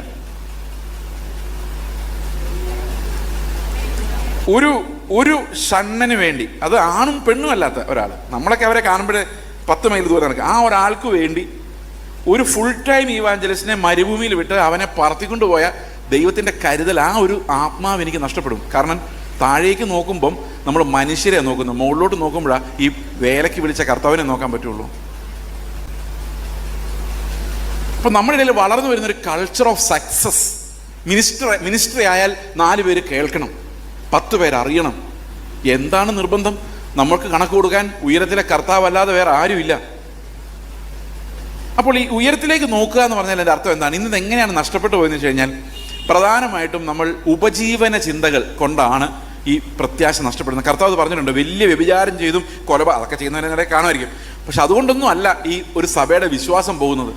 വിശ്വാസം പോകുന്നത് ഉപജീവന ചിന്തകൾ, അതിഭക്ഷണം, ഉപജീവന ചിന്തകൾ, കുഞ്ഞു കുഞ്ഞു കുറുക്കന്മാരാണ്. കാരണം കർത്താവ് പ്രത്യേകിച്ച് പറഞ്ഞിരുന്നു, എന്ത് തിന്നും എന്ത് കൊടുക്കുമെന്ന് ആകുലപ്പെടരുത്. ആകുലപ്പെട്ടാൽ എന്ത് സംഭവിക്കുന്ന കർത്താവ് പറഞ്ഞത്? ആകുലപ്പെട്ടാൽ നിങ്ങൾ മാമോനെ സേവിക്കുന്ന പറഞ്ഞത്. അങ്ങനെ എഴുതിയിരിക്കുന്നത്. നമുക്കൊന്ന് വായിച്ചു നോക്കാം, അങ്ങനെ തന്നെയാണെന്ന്. മത്തായിയുടെ സുവിശേഷം 6-ാം അധ്യായത്തിലെ ഒരു മിനിറ്റ്, മത്തായിയുടെ സുവിശേഷം 6-ാം അധ്യായത്തിൽ 24-ാം വാക്യം, 2 യജമാനന്മാരെ സേവിക്കുവാൻ ആർക്കും കഴിയുകയില്ല. അങ്ങനെ ചെയ്താൽ ഒരുത്തനെ പകച്ച് മറ്റവനെ സ്നേഹിക്കും, അല്ലെങ്കിൽ ഒരുത്തനോട് പറ്റിച്ചേർന്ന് മറ്റവനെ നിരസിക്കും. നിങ്ങൾക്ക് ദൈവത്തെയും മാമോനെയും സേവിപ്പാൻ കഴിയുകയില്ല. അതുകൊണ്ട് ഞാൻ നിങ്ങളോട് പറയുന്നത്, ഏതുകൊണ്ട്? ഈ രണ്ടുപേരെ ഒന്നിച്ച് സേവിക്കാൻ സാധിക്കുകയില്ല എന്നുള്ളത് കൊണ്ട് ഞാൻ നിങ്ങളോട് പറയുന്നത്, എന്തു തിന്നുമെന്നും എന്തു കുടിക്കുമെന്നും നിങ്ങളുടെ ജീവനായിക്കൊണ്ടും എന്തുടുക്കുമെന്ന് ശരീരത്തിനായിക്കൊണ്ടും വിചാരപ്പെടരുത്. വിചാരപ്പെട്ടാൽ എന്ത് സംഭവിക്കും? മാമോനെ വിളിക്കും. മാമോനെ ദൈവത്തെ ഒരുപോലെ സേവിക്കാൻ സാധിക്കില്ല. അത് സാധിക്കില്ലാത്തതുകൊണ്ട് ഞാൻ നിങ്ങളുടെ മുന്നറിയിപ്പ് പറയുകയാണ്. ഓരോരുത്തരും മാമോനെ വിളിക്കാൻ നിർബന്ധിക്കുന്നത് അവരവരുടെ ഉപജീവന ചിന്തകളാണ്. അപ്പോൾ ഉപജീവന ചിന്തകൾ എന്ന് പറഞ്ഞാൽ എങ്ങനെ ജീവിക്കുക, എൻ്റെ പിള്ളേരുടെ ഗതി എന്താകും, അവർ നാളെ എങ്ങനെ സെറ്റിലാവും, ഞാൻ പെട്ടെന്ന് മരിച്ചു പോയാൽ എന്ത് സംഭവിക്കും. ഒരു ശുശ്രൂഷകൻ്റെ ആങ്സൈറ്റിയാണ്. ഒരു 40-45 വയസ്സാകുമ്പോൾ പിള്ളേരുടെ കല്യാണം നടന്നിട്ടില്ല, എഡ്യൂക്കേഷൻ എങ്ങോട്ട് പോകും, അവരെങ്ങനെ സെറ്റിലാവും, ഒന്നും സമ്പാദിച്ചിട്ടില്ല. അപ്പോൾ ആ ഉയരത്തിലേക്ക് കർത്താവിനെ നോക്കാനുള്ള വിഷൻ അങ്ങ് പോയി കഴിഞ്ഞാൽ പിന്നെ ഉപ്പ് കാരമില്ലാതെ പോയതുപോലെയാണ്. പിന്നെ ആകെ പ്രസംഗം എന്തായിരിക്കും അറിയോ? വിഷയങ്ങളുടെ നടുവിൽ ഇറങ്ങി വരുന്ന ദൈവം. പിന്നെ നമ്മളെല്ലാം അന്വേഷിക്കുന്ന ഒരു നല്ല സഭ കിട്ടുവാണെങ്കിൽ കുറച്ച് പൈസ ഉണ്ടാക്കി പിള്ളേരുടെ കാര്യം ഒന്ന് സെറ്റിൽ ചെയ്യിപ്പിക്കായിരുന്നു. We are looking down so many times. ഇത് സ്ഥിരമായി സംഭവിക്കുന്ന ഒരു കാര്യമാണ്. അപ്പോൾ ഉയരത്തിലേക്ക് നോക്കുക എന്ന് പറയുന്നത് നമുക്ക് വേറെ എങ്ങോട്ടും നോക്കാനില്ലാത്ത ഒരു സാഹചര്യത്തിൽ എളുപ്പമാണ്. പക്ഷെ നമുക്കിന്ന് നോക്കാൻ ഒത്തിരി സാഹചര്യങ്ങളുണ്ട്. നിങ്ങളെ ഏറ്റെടുത്ത് പ്രാർത്ഥിച്ചിരിക്കുന്ന വിടുതലിൻ്റെ വിഷയങ്ങളൊക്കെ ആലോചിച്ച് നോക്കിയേ. അതിൻ്റെ അടിയിൽ ഇങ്ങനൊരു ചോദ്യം ചോദിച്ചു, ഇന്ന് എൻ്റെ പ്രാണനെ കർത്താവ് ചോദിച്ചാൽ ഈ വാഗ്ദത്തങ്ങളുടെ ഗതിയല്ല എന്താവും? പേടിച്ചു അല്ലേ? ഞാനൊരു ചർച്ച ചെന്നപ്പം അവർ ബാൽക്കണി പണിയാൻ വേണ്ടി പ്രാർത്ഥിച്ചുകൊണ്ടിരിക്കും. അപ്പം ഞാൻ പറഞ്ഞു, അത്ര വലിയ ആൾക്കൂട്ടൊന്നും ഇല്ല, കുറച്ച് ആൾക്കാരെ ഉള്ളല്ലോ എന്ന് പറഞ്ഞാൽ പറയാം വാഗ്ദത്തമുണ്ട്. ഞാൻ പറഞ്ഞു, ഏത് വാഗ്ദത്തം? കഴിഞ്ഞ ആഴ്ച പ്രവാചകൻ വന്ന് വാഗ്ദത്തം ചെയ്തു. പ്രവാചകൻ എന്താ കുഴപ്പം? പറഞ്ഞിട്ട് പോയി. ഇനി ഇവർ ഈ ബാൽക്കണി പണിയാൻ കാശ് എവിടെ നിന്ന് വരും? ഇനി അവർ ആ ചർച്ചോടെ കടക്കാരാകും പോവാ. അപ്പോൾ ദൈവം പള്ളി പണിയാൻ പറഞ്ഞു, പക്ഷെ കാശ് കൊടുക്കില്ല അത്ര. അത് നമ്മൾ തെണ്ടി മേടിച്ചോണം. അതെന്താ കർത്താവ് അങ്ങനെ ചെയ്യുന്നു? ഇപ്പം കർത്താവ് പണിയാൻ പറയുകയാണെങ്കിൽ കർത്താവ് എന്തും കൊടുക്കും അല്ലേ? കർത്താവ് അങ്ങനെയല്ലേ? കർത്താവ് എന്തെങ്കിലും ചെയ്യാൻ പറഞ്ഞാൽ അതിൻ്റെ റിസോഴ്സ് കൊടുക്കാതിരിക്കുമോ? അപ്പോൾ എന്തുകൊണ്ടാണ് ഇന്ന് ഇത്രയും ഇത് മലിനമാകുന്നതെന്ന് ചോദിച്ചു കഴിഞ്ഞാൽ അതിൻ്റെ കാരണം ഏദൻ തോട്ടത്തിൽ കിടന്ന സർപ്പം നമ്മുടെ ഇടയിൽ ചുറ്റി തിരിയുന്നുണ്ടെന്നുള്ളതാണ് അതിൻ്റെ യഥാർത്ഥ കാരണം. നമ്മൾ വിചാരിച്ചിരിക്കുന്ന സാത്താനാണ് നമ്മുടെ ഏറ്റവും വലിയ എതിരാളി. സാത്താനെ ബത്സിച്ച് കഴിഞ്ഞാൽ എല്ലാം ശരിയാവുന്ന. ഈ എത്ര നാളായിട്ട് നമ്മുടെ പാസ്റ്റർമാർ ഡൽഹിയിൽ തൊട്ട് ഇങ്ങ് വരെയുള്ള എല്ലാ അന്ധകാര ശക്തിയെയും ദേശാധിപ ശക്തിയെ ശാസിച്ചിട്ടും ഒരു പ്രയോജനവും ഇല്ല. ശരിക്കും പറഞ്ഞാൽ എവിടെയാണ് ഈ പോരാട്ടം നടക്കുന്നത്? അവർക്കൊരു കാലമുണ്ട്, ആ കാലഘട്ടം വരെ അവർ കളിച്ചുകൊണ്ടിരിക്കും, ഈ ദുരാത്മാക്കളും ഈ ലോകത്തിൻ്റെ അധിപതിയൊക്കെ. പക്ഷെ നമ്മുടെ യഥാർത്ഥ ശത്രു, ദൈവത്തിൻ്റെ യഥാർത്ഥ ശത്രു സാത്താനല്ല. ദൈവത്തിൻ്റെ യഥാർത്ഥ ശത്രു മനുഷ്യനാണ്. നിങ്ങൾ ചിലപ്പോൾ ഞാൻ പറയുന്നത് വിശ്വസിച്ചില്ലെങ്കിൽ ഞാൻ ബൈബിളിൽ നിന്ന് തെളിയിച്ചു തരാം. സാത്താൻ ഒരു സ്പിരിച്വൽ ബീയിങ് ആണ്. സാത്താനോട് ദൈവം പറയാണ് പോടാ എന്ന് പറഞ്ഞവന് പോയേ പറ്റൂ. ഇവിടെ വന്ന് 10 മിനിറ്റ് തലയും കുത്തി നിൽക്കടാന്ന് പറഞ്ഞാൽ അവൻ നിന്നേ പറ്റൂ. കാരണം അവൻ അനുസരിക്കാതിരിക്കാൻ പറ്റില്ല. Every spiritual being will obey the lord. ഇയ്യോബിൻ്റെ അടുത്ത് പോയി പരിശോധിക്കട്ടെ, പെർമിഷൻ വേണം. പത്രോസിനെ ഞാനൊന്ന് പാറ്റട്ടെ, പെർമിഷൻ വേണം. പെർമിഷൻ ഇല്ലാതെ അവനൊന്നും ചെയ്യാൻ പറ്റില്ല. തലമുടി നാര് താഴെ വീഴിക്കണമെങ്കിൽ ദൈവത്തിൻ്റെ പെർമിഷൻ വേണം. അത്രേ സാത്താന് ശക്തിയുള്ളൂ. നമ്മൾ ഈ പെന്തക്കോസ്തുകാർ കൊടുക്കുന്ന ശക്തിയെ സാത്താനുള്ളൂ, അല്ലാതെ അതിന് സ്വന്തമായിട്ടൊന്നും ഇല്ല. നമ്മളിവിടെ നിന്ന് പ്രവാചകന്മാരുടെ ഇടയ്ക്ക് നിന്ന് ഭയങ്കര ശക്തിയാണ്, അവിടുത്തെ പോരാട്ടം അങ്ങനെയാണ് ഇങ്ങനെയാണെന്ന് പറഞ്ഞു കഴിയുമ്പം ഇവൻ അപ്പുറത്തിരുന്നേക്ക് ഉണ്ട് കുറച്ച്. കാരണം ഈ ബലവും ബഹുമാനവും ശക്തിയും സ്വീകരിപ്പാൻ കുഞ്ഞാട് അയോഗ്യൻ, അല്ലാതെ ഇതൊന്നും അല്ല. നമ്മൾ ഈ കുഞ്ഞാടിന് കൊടുക്കേണ്ട ബലവും ബഹുമാനവും ശക്തിയും എല്ലാം ഇടയ്ക്കിരിക്കുന്ന കുട്ടിച്ചാത്തന്മാർക്ക് കൊടുത്തിട്ട് അവർ പറയും പിന്നെ അത് നിങ്ങളെ വിടുവോ? അത് കേൾക്കാൻ അതിന് ഭയങ്കര ഇഷ്ടമാണ്. അപ്പൊ സാത്താനാണ് ദൈവത്തിന്റെ ഏറ്റവും വലിയ ശത്രു എന്ന് വിചാരിക്കരുത്. സാത്താനെ ഉമിണ്ണ് കളയുക എന്ന് പറഞ്ഞ ഒരു സെക്കൻഡ് കൊണ്ട് ദൈവത്തിന് നടക്കുന്ന കാര്യമാണ്. സാത്താനെ എന്തു വേണമെങ്കിലും ദൈവത്തിന് ചെയ്യാനുള്ള അധികാരമുണ്ട്, ഏത് സമയത്തും അത് ചെയ്യാനും പറ്റും. പക്ഷേ സാത്താൻ അതിനിടയിൽ ഒരു കുരുക്കൊപ്പിച്ച് വെച്ചിരിക്കുന്നത് ഈ മനുഷ്യനിലൂടെയാണ്. അതാണ് കുരുക്ക്. ഏദൻ തോട്ടത്തിൽ വെച്ച് സാത്താൻ പറയുന്നത് ആദമിനോട് ഹവ്വയോട് എന്താ പറയുന്നത്? നീ ദൈവത്തെ വിട്ടേക്ക്, എൻ്റെ കൂടെ വാ. ഇന്ന് പലപ്പോഴും സഭ പിള്ളേരും അങ്ങനെയല്ല പറയുന്നത്, ആ പാസ്റ്റർ ശരിയല്ല, എൻ്റെ കൂടെ വാ. അങ്ങനെ സാത്താൻ വിളിച്ചുകൊണ്ട് പോയില്ല. ആരെ പോയോ? ഞാനാണ് അടുത്ത ദൈവം എന്ന് പറഞ്ഞോ? ഇല്ല. സാത്താൻ നല്ലൊരു ഓഫർ കൊടുത്തു, നിന്നെ ദൈവത്തെ പോലെ ആക്കാന്നാ പറഞ്ഞു. അപ്പൊ ആരെ ദൈവത്തെ പോലെ ആക്കാന്ന? മനുഷ്യനെ ദൈവത്തെ പോലെ ആക്കാനാണ് സാത്താൻ നടക്കുന്നത്. അപ്പൊ എങ്ങനെയാ ദൈവത്തെ പോലെ ആക്കുന്നതെന്ന് അറിയാം? ആദ്യം നന്മ തിന്മകളെ തിരിച്ചറിയുന്ന ഒരു ടെക്നിക്ക് പറഞ്ഞു കൊടുത്തു. അതായത് പഴം തിന്നു കഴിഞ്ഞാൽ പിന്നെ നന്മ തിന്മകൾ അറിയാം. അപ്പൊ സ്വന്തമായിട്ട് തന്നെത്താൻ എല്ലാം ചെയ്യാം. ഈ നന്മതിന്മകൾ അറിയത്തില്ലെങ്കിൽ എപ്പോഴും ദൈവത്തോട് ചോദിക്കണം, പിതാവിനോട് ചോദിക്കണം, എന്താ ചെയ്യേണ്ടത് കർത്താവെ, എഴുന്നേറ്റ് വലത്തോട്ട് എഴുന്നേക്കണോ ഇടത്തോട്ട് എഴുന്നേക്കണോ, അതൊന്നും നമുക്ക് അറിയത്തില്ല, നന്മയും തിന്മയും അറിയത്തില്ലെങ്കിൽ. അപ്പോൾ എല്ലാത്തിനും ദൈവത്തെ ആശ്രയിച്ചേ പറ്റുള്ളൂ. പക്ഷെ സാത്താൻ പറഞ്ഞു, ഇങ്ങനെ നീ ആശ്രയിച്ച് അടിമയായിട്ട് ജീവിക്കുന്ന എന്തിനാ? നിന്നെ ഞാൻ ദൈവമാക്കാം. നീ ദൈവത്തെ പോലെ സ്വന്തം തീരുമാനങ്ങൾ എടുക്കാൻ കഴിവുള്ള, ഫ്രീ വില്ലുള്ള, ഇഷ്ടം പോലെ ചിന്തിക്കാനും പ്രവർത്തിക്കാനും പറ്റുന്ന, ബുദ്ധിയുള്ള, ജ്ഞാനമുള്ള, ദൈവത്തിന് തുല്യനായ ആളാക്കി മാറ്റാം. അവൻ അതിനകത്താണ് വീണത്. അവൻ സാത്താനെ കണ്ട് ഭ്രമിച്ച് പോയതല്ല, ദൈവത്തെ കണ്ട് ഭ്രമിച്ച് ദൈവത്തെ പോലെ ആകാൻ വേണ്ടി പോയതാ. നിങ്ങൾക്ക് വിശ്വാസമായില്ല? ഇനിയും പറയാം, കഥകൾ ഇഷ്ടം പോലെ ഉണ്ട്. അന്ന് ആദ്യമായിട്ട് ദൈവത്തിനെതിരെ സാത്താൻ ഉണ്ടാക്കിയ റിബല്യൻ എന്ന് പറയുന്നത് സ്വയം നീതിയാണ്, എൻ്റെ സ്വന്തം നീതി. ആ പഴം പറിച്ചത് അന്നേരം തന്നെ അവർക്ക് നഗ്നരാന്ന് മനസ്സിലായി. ഉടനെ അവർ അത്തിയില കൂട്ടിത്തുന്നി ഒരരയാട ഉണ്ടാക്കി. ഈ കൂട്ടിത്തുന്നുക എന്നൊക്കെ പറഞ്ഞാൽ വലിയ സംഭവമാണ്. അതെങ്ങനെ സാധിച്ചു എന്നുള്ളത് ഞാൻ ഒത്തിരി ആലോചിച്ചിട്ടുണ്ട്. അപ്പോൾ തുന്നി ചേർക്കാൻ ഏതെങ്കിലും നാരൊക്കെ എടുത്തായിരിക്കും ചെയ്തത്, എന്തെങ്കിലും ആയിക്കോട്ടെ. അതൊക്കെ ഇട്ട് അവർ നല്ല അങ്ങോട്ടും ഇങ്ങോട്ടും പറഞ്ഞു കാണും. ഇപ്പോഴാണ് നമ്മൾ ഡീസൻ്റ് ആയത്. കാരണം വസ്ത്രധാരണമാണ് നമ്മുടെ സംസ്കാരത്തെ നിർവചിക്കുന്നത്. ഒരാൾക്ക് എന്തുമാത്രം സംസ്കാരം ഉണ്ടോ നോക്കണേ, അയാളുടെ വസ്ത്രധാരണം നോക്കിയാൽ മതി. എന്നെ നോക്കിയിട്ട് കാര്യമൊന്നുമില്ല, ഞാൻ ഭയങ്കര കെയർലെസ് ആയിട്ടുള്ള ഒരാളാണ്. ചിലപ്പോൾ ഷർട്ടിൻ്റെ ബട്ടൺസൊക്കെ നേരെ ഇരിക്കുന്നതിന് അത്ഭുതം. അതുകൊണ്ട് ഞാൻ ഇതിനകത്ത് അങ്ങനെ എന്നാലും പൊതുവായൊരു റൂൾ എന്ന് പറയുന്നത് അതാണ്. സംസ്കാരം നിർവചിക്കപ്പെടുന്നത് വസ്ത്രധാരണത്തിലൂടെയും പെരുമാറ്റത്തിലൂടെ ആണല്ലോ. അപ്പോൾ ഓരോ മനുഷ്യൻ്റെയും സംസ്കാരം എന്ന് പറയുന്നത് വസ്ത്രമാണ്. അപ്പോൾ ആദ്യത്തെ കണ്ടുപിടുത്തം എന്ന് പറയുന്നത് തന്നെ വസ്ത്രമാണ്. അത് അരയാടയാണ്. അപ്പോൾ ഇവർ അങ്ങോട്ടും ഇങ്ങോട്ടും നോക്കിയിട്ട് പറയും, ഇപ്പോഴാണ് നീ ഒരു സംസ്കാരമുള്ളവനായത്, എന്തൊരു വൃത്തികേടായിരുന്നു. Now you seem very good and elegant, okay, you are cultured. അപ്പോൾ ഹവ പറഞ്ഞു, കണ്ടോ, ഇതാണ് ബുദ്ധി. ഇത് വെച്ച് നമ്മളിനി എയ്റോപ്ലെയിൻ ഉണ്ടാക്കും, കാൽക്കുലേറ്റർ ഉണ്ടാക്കും. കാരണം നമ്മുടെ ഉള്ളിൽ തെളിഞ്ഞേക്കുന്ന ബുദ്ധി നിസാര ബുദ്ധിയല്ല. ഇത് അന്നേ തിന്നേണ്ടതായിരുന്നു. അല്ലെങ്കിൽ ദൈവത്തോടെല്ലാം ചോദിച്ചുകൊണ്ട് നടക്കേണ്ട കാര്യമുണ്ട്. ഇപ്പോൾ ആലോചിച്ച് നോക്കി, ഈ അത്തിയില ഉണ്ടാക്കാൻ നേരത്തെ നമ്മൾ ആരോടെങ്കിലും ചോദിച്ചോ, ഇത്ര നല്ലൊരു ക്ലീൻ ആയിട്ടുള്ളൊരു വസ്ത്രം കിട്ടിയില്ലേ? പക്ഷെ ഒരു പ്രശ്നം ഉണ്ടായിരുന്നു. കർത്താവ് ഇത്തിരി നേരം കഴിഞ്ഞപ്പോൾ തോട്ടത്തിലൂടെ വന്നിട്ട് ഒറ്റ വിളി, ആദമേ നീ എവിടെ? ഒറ്റ ഓട്ടമായിരുന്നു. മരത്തിൻ്റെ പറയുന്നിട്ട് പറയാം, നിന്റെ ശബ്ദം കേട്ടപ്പോൾ ഞാൻ നഗ്നനായിരുന്നു. അപ്പോൾ ഇത്ര നേരം ഉടുത്തോണ്ടിരുന്ന ഉടുപ്പെന്തി? അരയാട എവിടെ?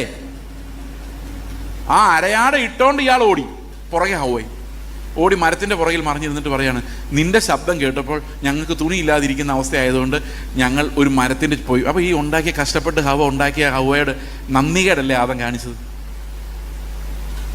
ആ ഹവ ഉണ്ടാക്കിയെങ്കിൽ ഈ കുരുട്ടുബുദ്ധി ചിലപ്പോൾ ഹവയ്ക്കായിരിക്കും. കാരണം ആദ്യം പഴം തിന്ന ഹവയാണല്ലോ. അപ്പോൾ പഴം ഡൈജസ്റ്റായി ആദ്യം വന്നത് ഹവയ്ക്കായിരിക്കും. ഞാൻ ഊഹിച്ച് പറഞ്ഞതാണ്, അങ്ങനെ അത് ഊഹിക്കാൻ പാടില്ല എന്നാലും. പക്ഷെ കർത്താവ് വന്നു കഴിഞ്ഞപ്പോഴേക്കും ഈ നമ്മൾ ഏച്ചു കെട്ടി ഉണ്ടാക്കുന്ന വസ്ത്രം കർത്താവിന് മുമ്പിൽ ഫലമാകുന്നില്ല. നമ്മൾ അങ്ങോട്ടും ഇങ്ങോട്ടും ഫലമാകുന്നുണ്ട്. അയ്യോ പാസ്റ്ററെ, എത്ര നാളെ കണ്ടിട്ട് എന്ത് നല്ല വസ്ത്രം. നമ്മൾ അങ്ങോട്ടും ഇങ്ങോട്ടും പറയും, എന്ത് സ്നേഹമാണ് ആ ബ്രദറിന്. പക്ഷെ കർത്താവ് അകത്തോട്ട് നോക്കുമ്പം വേറെ എന്തൊക്കെയോ കാണുന്നു.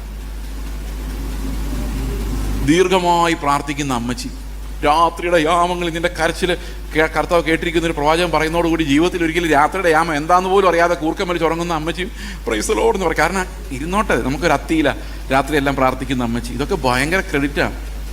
ഉപവസിക്കുമ്പോൾ വാടിയ മുഖം കാണിക്കുന്നത് തൊട്ട് എല്ലാ മതപരമായ വേഷം കെട്ടലുകളും ഈ അത്തിയിലേന്ന് വന്നതാണ്. അപ്പോൾ അത്തിയിലൂടെ നോക്കി കഴിയുമ്പം നമ്മളെല്ലാം ഭയങ്കര ഡീസൻ്റാണ്. പക്ഷെ കർത്താവ് നമ്മുടെ ഹൃദയത്തെ നോക്കി കഴിയുമ്പോഴാണ് ആകെ പ്രശ്നമാകുന്നത്. അതുകൊണ്ട് ദൈവത്തിന് മുമ്പിൽ നിൽക്കാൻ ഈ മനുഷ്യൻ്റെ നീതികൾ കൊണ്ട് സാധിക്കില്ല. പക്ഷെ ആദം ഒന്ന് ട്രൈ ചെയ്ത് നോക്കുന്നുണ്ട്. അതാണ് വില്ലത്തരം എന്ന് പറയുന്നത്. ഈ ദൈവം ഇടയ്ക്ക് വന്നിട്ട് ആദമിനോട് ചോദിക്കുക, നീ ആ പഴം തിന്നു. അപ്പോൾ ആദമിന് പറഞ്ഞാൽ മതി, ഞാൻ തിന്നുപോയി, ഡിസൊബീഡിയൻസ് കാണിച്ചു, എന്നോട് ക്ഷമിക്കണം, ഇനി മേലാ ഞാൻ കഴിക്കത്തില്ല. പറഞ്ഞാൽ മതിയായിരുന്നു അറിയത്തില്ല, പക്ഷെ പറഞ്ഞില്ല. അതുകൊണ്ട് നമുക്ക് അതിനെക്കുറിച്ച് കൂടുതൽ ചിന്തിച്ചിട്ട് കാര്യമില്ല. പക്ഷെ ആദം അങ്ങനെയല്ല പറഞ്ഞത്. ആദം പറഞ്ഞത് എങ്ങനെ എൻ്റെ കുഴപ്പമാവുന്നതെന്ന് ചോദിച്ചു. കാരണം എൻ്റെ നീതി വെച്ച് എങ്ങനെ നോക്കിയിട്ടും നീ പറഞ്ഞത് തെറ്റാണ്. കാരണം ഞാൻ നീതിമാനാണ്. ഞാൻ കല്യാണം കഴിച്ച് എങ്ങനെ നിനക്കറിയാലോ, നല്ല ഉറക്കത്തിലായിരുന്നു. ഇന്ന മുടിയുള്ള, ഇത്ര സൗന്ദര്യമുള്ള, ഇത്ര വിദ്യാഭ്യാസമുള്ളൊരു ഭാര്യ വേണം ഞാൻ പറഞ്ഞില്ല. ഞാൻ ഉറങ്ങിക്കിടന്നപ്പോൾ നിന്റെ ഇഷ്ടത്തിനൊരു ഭാര്യ തന്നിട്ട്, നിന്റെ ഇഷ്ടത്തിനുള്ള ഭാര്യ എനിക്ക് ഈ പഴം തന്നിട്ട് ഞാനത് തിന്നതിന് നീ എന്നെ എങ്ങനെ കുറ്റം പറയും? ഞാൻ ഒറ്റയ്ക്കിരുന്നപ്പോൾ എന്തെങ്കിലും കുഴപ്പമുണ്ടായിരുന്നോ? അപ്പോൾ ആരുടെ കുഴപ്പം ഇതെല്ലാം? ഭാര്യ തരുമ്പം കുറച്ചുകൂടെ നല്ല ഭാര്യ തന്നിരുന്നെങ്കിൽ ഞാൻ ഈ അവസ്ഥയിൽ കിടക്കുമായിരുന്നു എന്നല്ലേ ആദം ചോദിക്കുന്നത്. അപ്പോൾ ശരിക്കും ആരാ ഇതിനകത്ത് പ്രതിയായത്? ആദമിൻ്റെ കോടതിയിൽ ആരാ ഇപ്പോൾ പ്രതി? ദൈവം. അപ്പോൾ ഹവ്വയോട് ചോദിച്ചു, നീ ആണോ മോളെ ഈ പണി പറ്റിച്ചതെന്ന് ചോദിച്ചപ്പോൾ ഹവ്വ പെന്തിക്കൂസുകാരിയായിരുന്നു. ഹവ്വ പറഞ്ഞു, ഞാനല്ല, സാത്താൻ ഒപ്പിക്കുന്നതാണ്. നമ്മൾ സാധാരണ എല്ലാ സാത്താൻ്റെ തലയിലോട്ടാണ് വയ്ക്കുന്നത്. അപ്പോൾ സാത്താൻ ഒപ്പിക്കുന്നതാണ് അത് പ്രത്യേകിച്ച് യാക്കോബ് പറയുന്നുണ്ട്, അവരവരുടെ മോഹത്തിൽ കുരുങ്ങിയാണ് ഓരോരുത്തരും വശീകരിക്കപ്പെടുന്നത്. വെല്ലോടത്തോളം നടക്കുന്ന സാത്താൻ അവന് നമ്മുടെ അടുത്ത് വരേണ്ട ഒരു കാര്യമില്ല, യേശുക്രിസ്തുവിൻ്റെ അടുത്ത് ചെല്ലണമായിരുന്നു. കാരണം കർത്താവിൻ്റെ ഉള്ളിൽ ഈ സാധനം ഇല്ലായിരുന്നു, ജഡം, പാപജഡം. അതുകൊണ്ട് ചെന്ന് പരീക്ഷിക്കണം. നമുക്ക് അടുത്ത് വരേണ്ട പോലും കാര്യമില്ല, ഇതെല്ലാം നമ്മുടെ ഉള്ളിൽ തന്നെ ഉണ്ട്. അതുകൊണ്ട് ഈ മോഹങ്ങളാൽ പരീക്ഷിക്കപ്പെടാൻ സാത്താൻ ഒരു എഫേർട്ട് എടുക്കാതെ തന്നെ നമ്മൾ ഓൾറെഡി വീണ് കിടക്കുകയാണ്, കുറ്റം മുഴുവൻ അവൻ. ഓക്കെ, അപ്പോൾ ഇത് ആ മനുഷ്യൻ്റെ കോടതി വിസ്തരിച്ചപ്പോൾ ഒരു കാര്യം കൃത്യമായിട്ട് നമ്മൾ ഓർത്തിരിക്കണം.